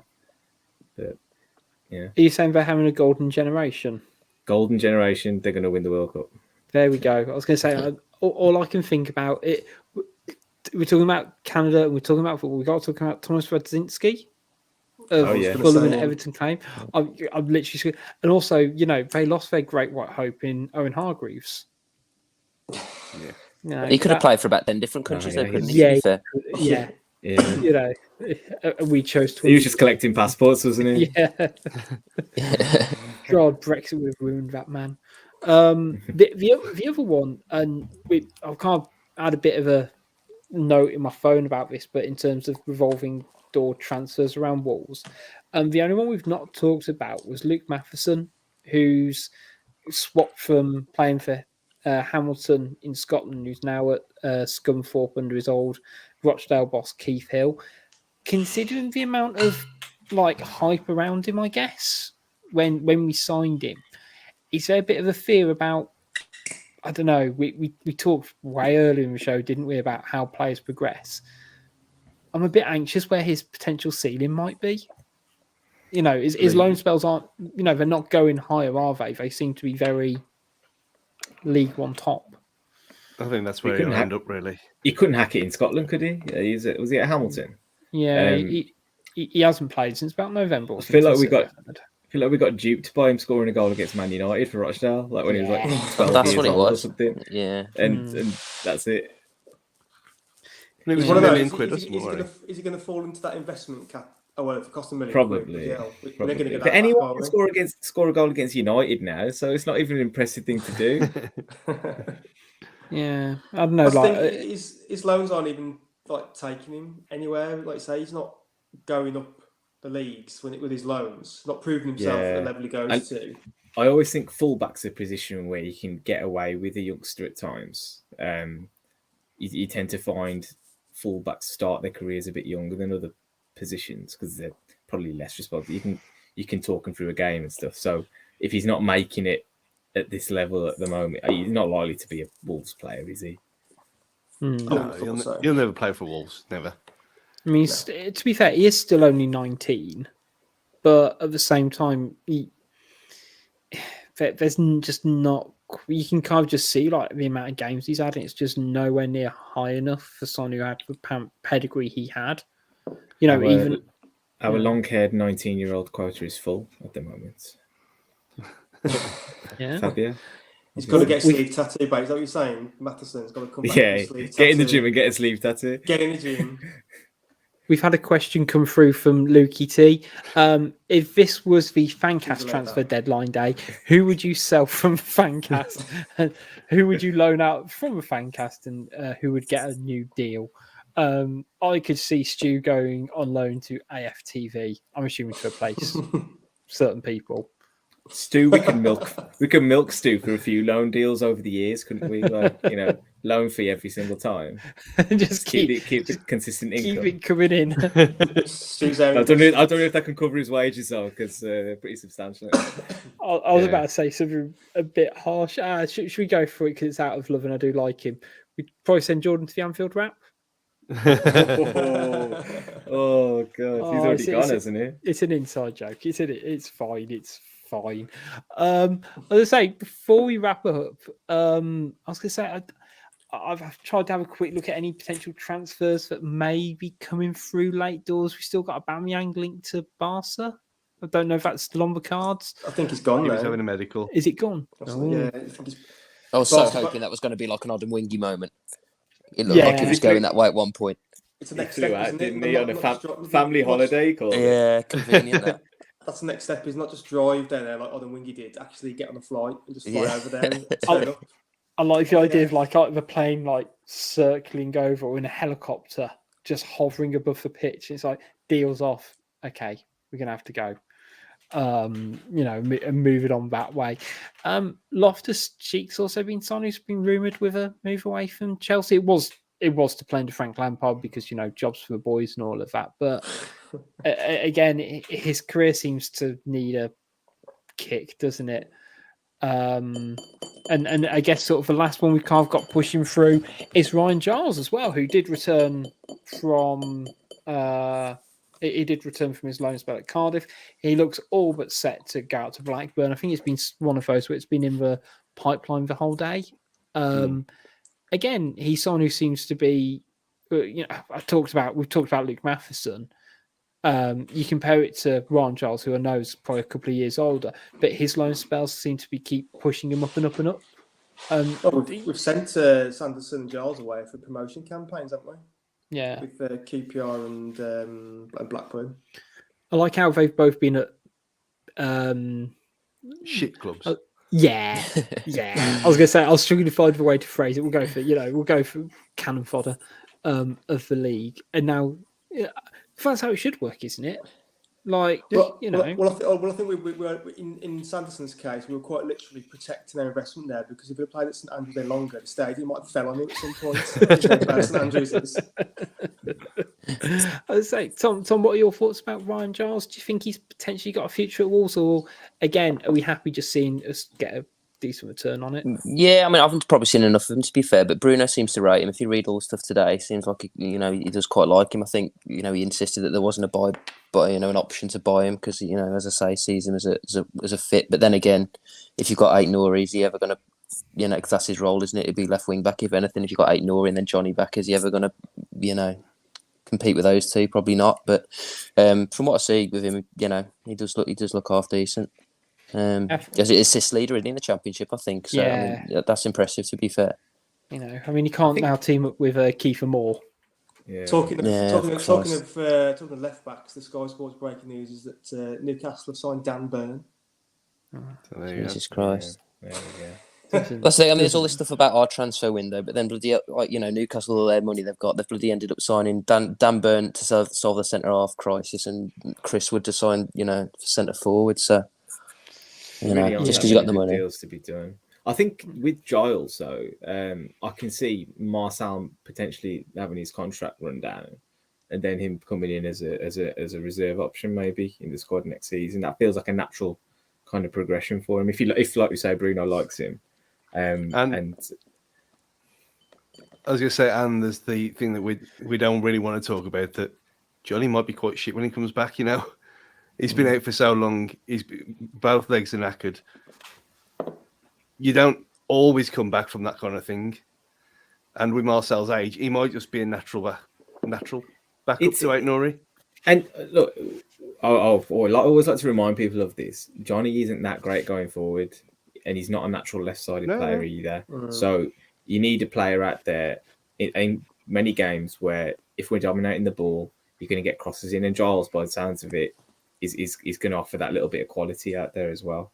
So, invest in him a little bit would be useful.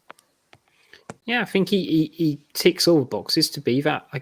Ironically, I don't know the age difference. Is he Is he older than Aït-Nouri? And because he's basically the understudy of someone who's like 2 years younger than him, I guess. Which I do find slightly ironic around it. I'm going to say any kind of deals else that are sort of in the pipeline. Actually, a deal we haven't talked about, which did happen earlier today, was the return of Christian Eriksen as well to Brentford. Really good. Good to see the player. Sad to see the team. Agreed. Yeah. Are Brentford like our new Bournemouth now? That we just I think they might be. 100%. Yeah. It's It's really a shame. good. I quite like the way they operate as a club, but on the pitch, leave a little bit to be desired. Well, our little adventures with them from League One onwards, when we kind of like our little sparring partners, it was always good fun with them, and like the fans as well seem to be normalish. And now this season, it's all gone to pot, and they are this year's Bournemouth until they more than likely are going to return now. They sign Kiefer Moore, so we can hate them again next year. But, yeah, I don't understand. It's not fun, is it? I don't understand where the Kiefer Moore lovings come from. You have to elaborate a bit on this. It's just factual. You just got to open your minds. What's factual? That he scores goals. That's all he needs to do. He does what he does. That's all he needs. Does he score goals now? I'm interested to know how many he's got this season now. I'm going to have a quick look. 4, maybe. I just scored more for Wales than his club teams. This is the thing. He had a half decent tournament in the summer, and now everybody's after him. Right, so he scored 5 in 22 this season. And that's with Ryan Giles throwing crosses at him after the season. That's with the assist king, Ryan Giles. Yeah, yes. Exactly. Yeah, but Come on, Stu. He's had it on a platter. He's had it on a platter. He's like a John Daddy. I will give Stu a bit of mitigation because last year he scored 20 in 42. Yeah, which is when I was talking about him. But we're talking about now, and he's got 5 in 22. Yes, Stu. He doesn't have McCarthy. I think what we're missing is that he doesn't have Mick McCarthy this season. That's true. Yeah, that was the key, wasn't it? Yeah, that could have been the key to unlocking a big, big centre forward. I mean, to be honest, it wasn't that I don't rate him. I mean, I'm not a big fan like Stu is apparently. I just didn't think he really fit with our transfer strategy. To be honest, I think that was my apprehension about signing. It was just like, shit, we need a striker. Well, if you believe everything you read, our transfer strategy is just that we don't sign any players at all, and we don't like having more than about 5 players in our squad.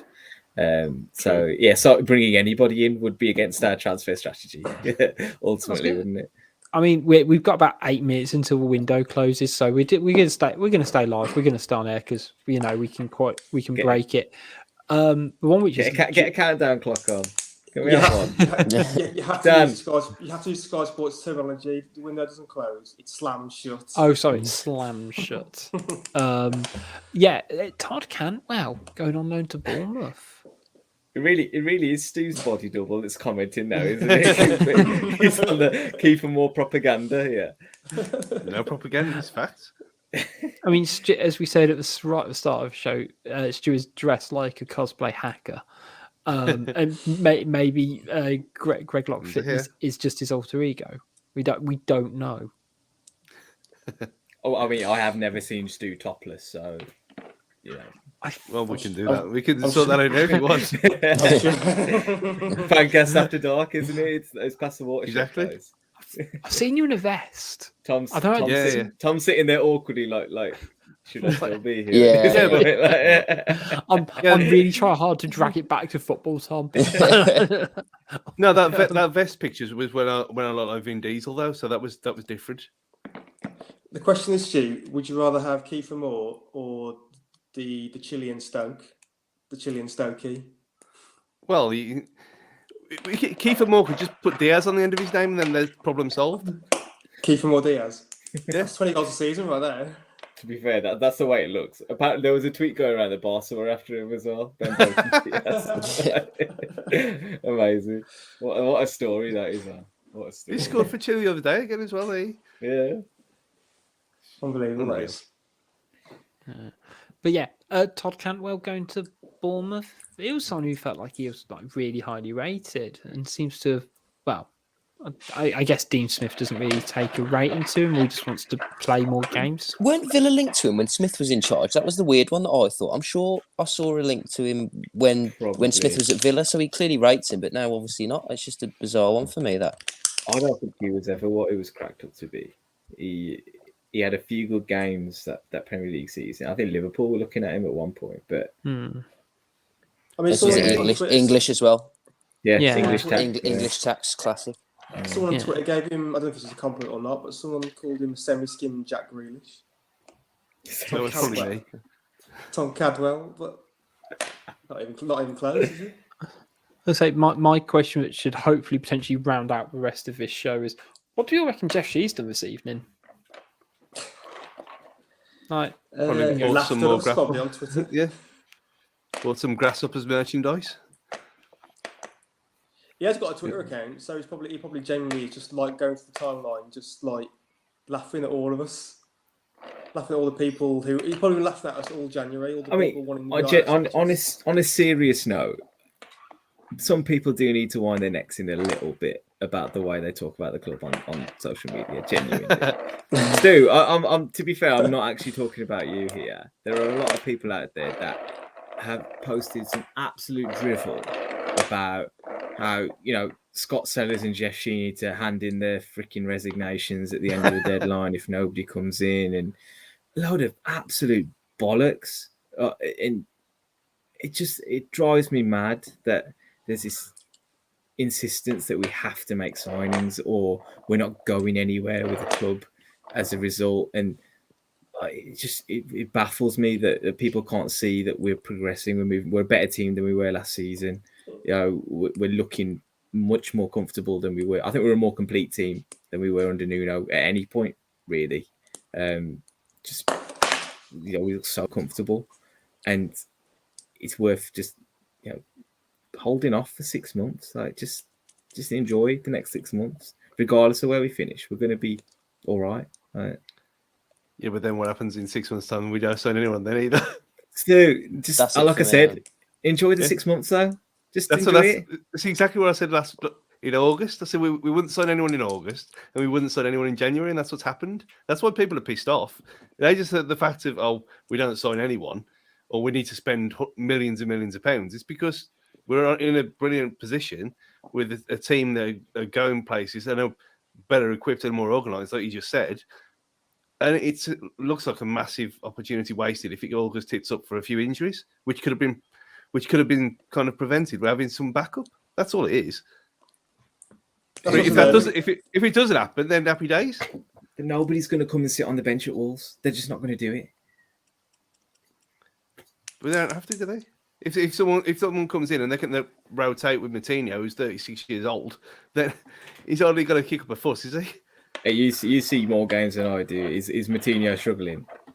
Well, no, that's not the problem. That's options, Gully, options. We've been around this circle. There's no Renato Sanchez. You've muted Renato Sanchez. You can't talk about him. No, but I think the point here is no one knows what will happen in the next game. No one knows what's going to happen in the next game.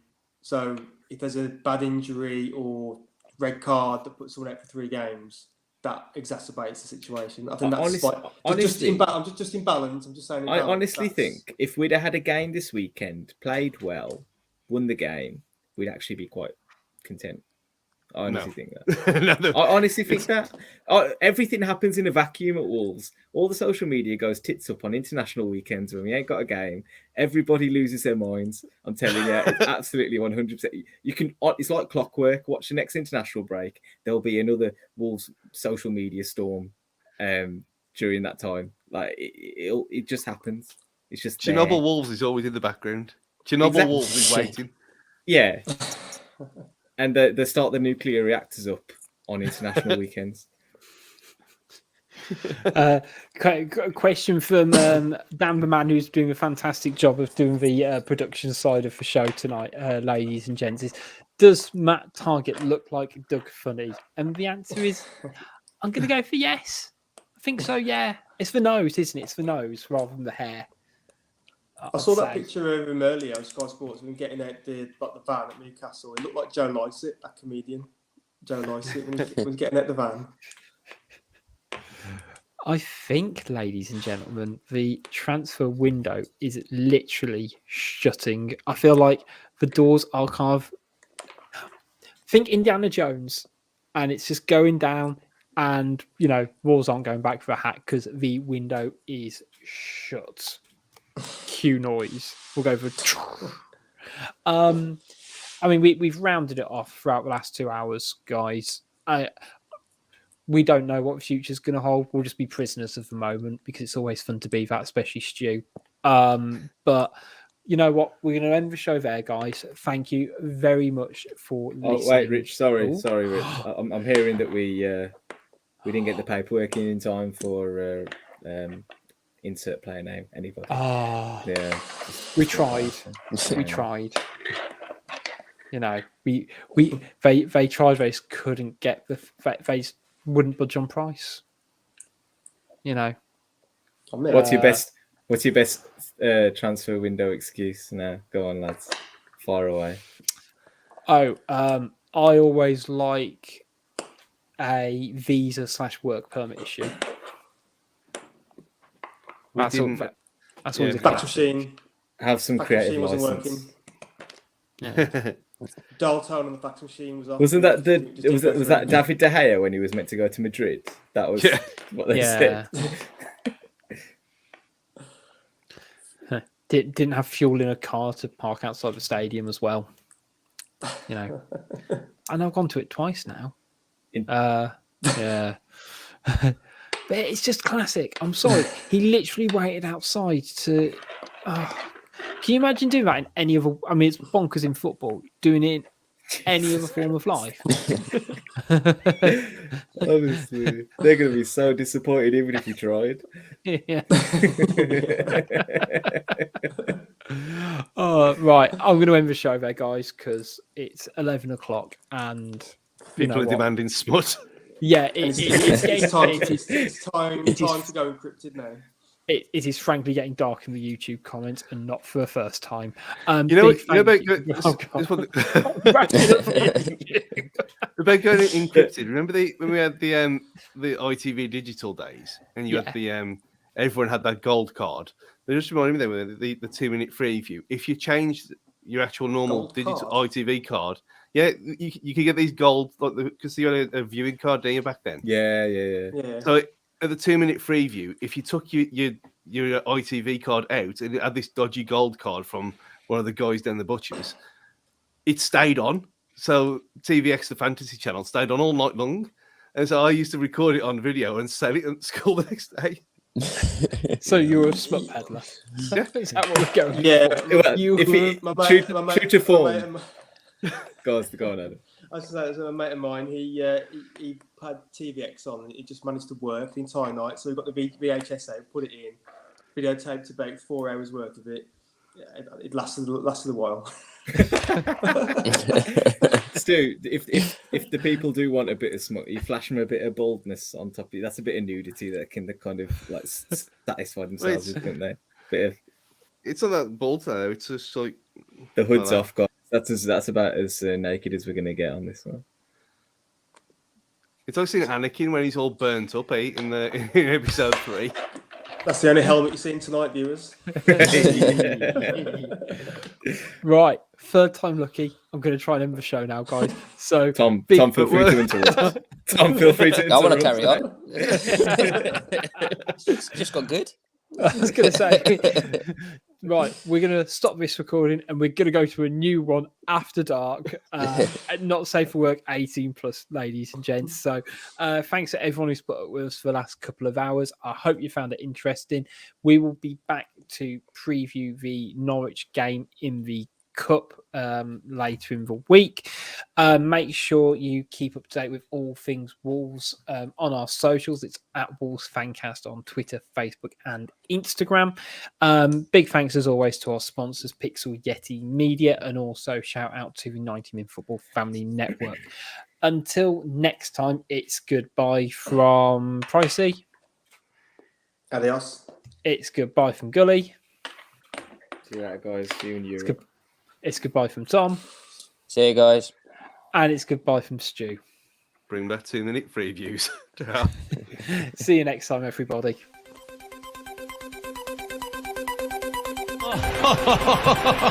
Who would be a Wolves fan, eh? On goes Bull. People might yet win it here for Wolves. Flashing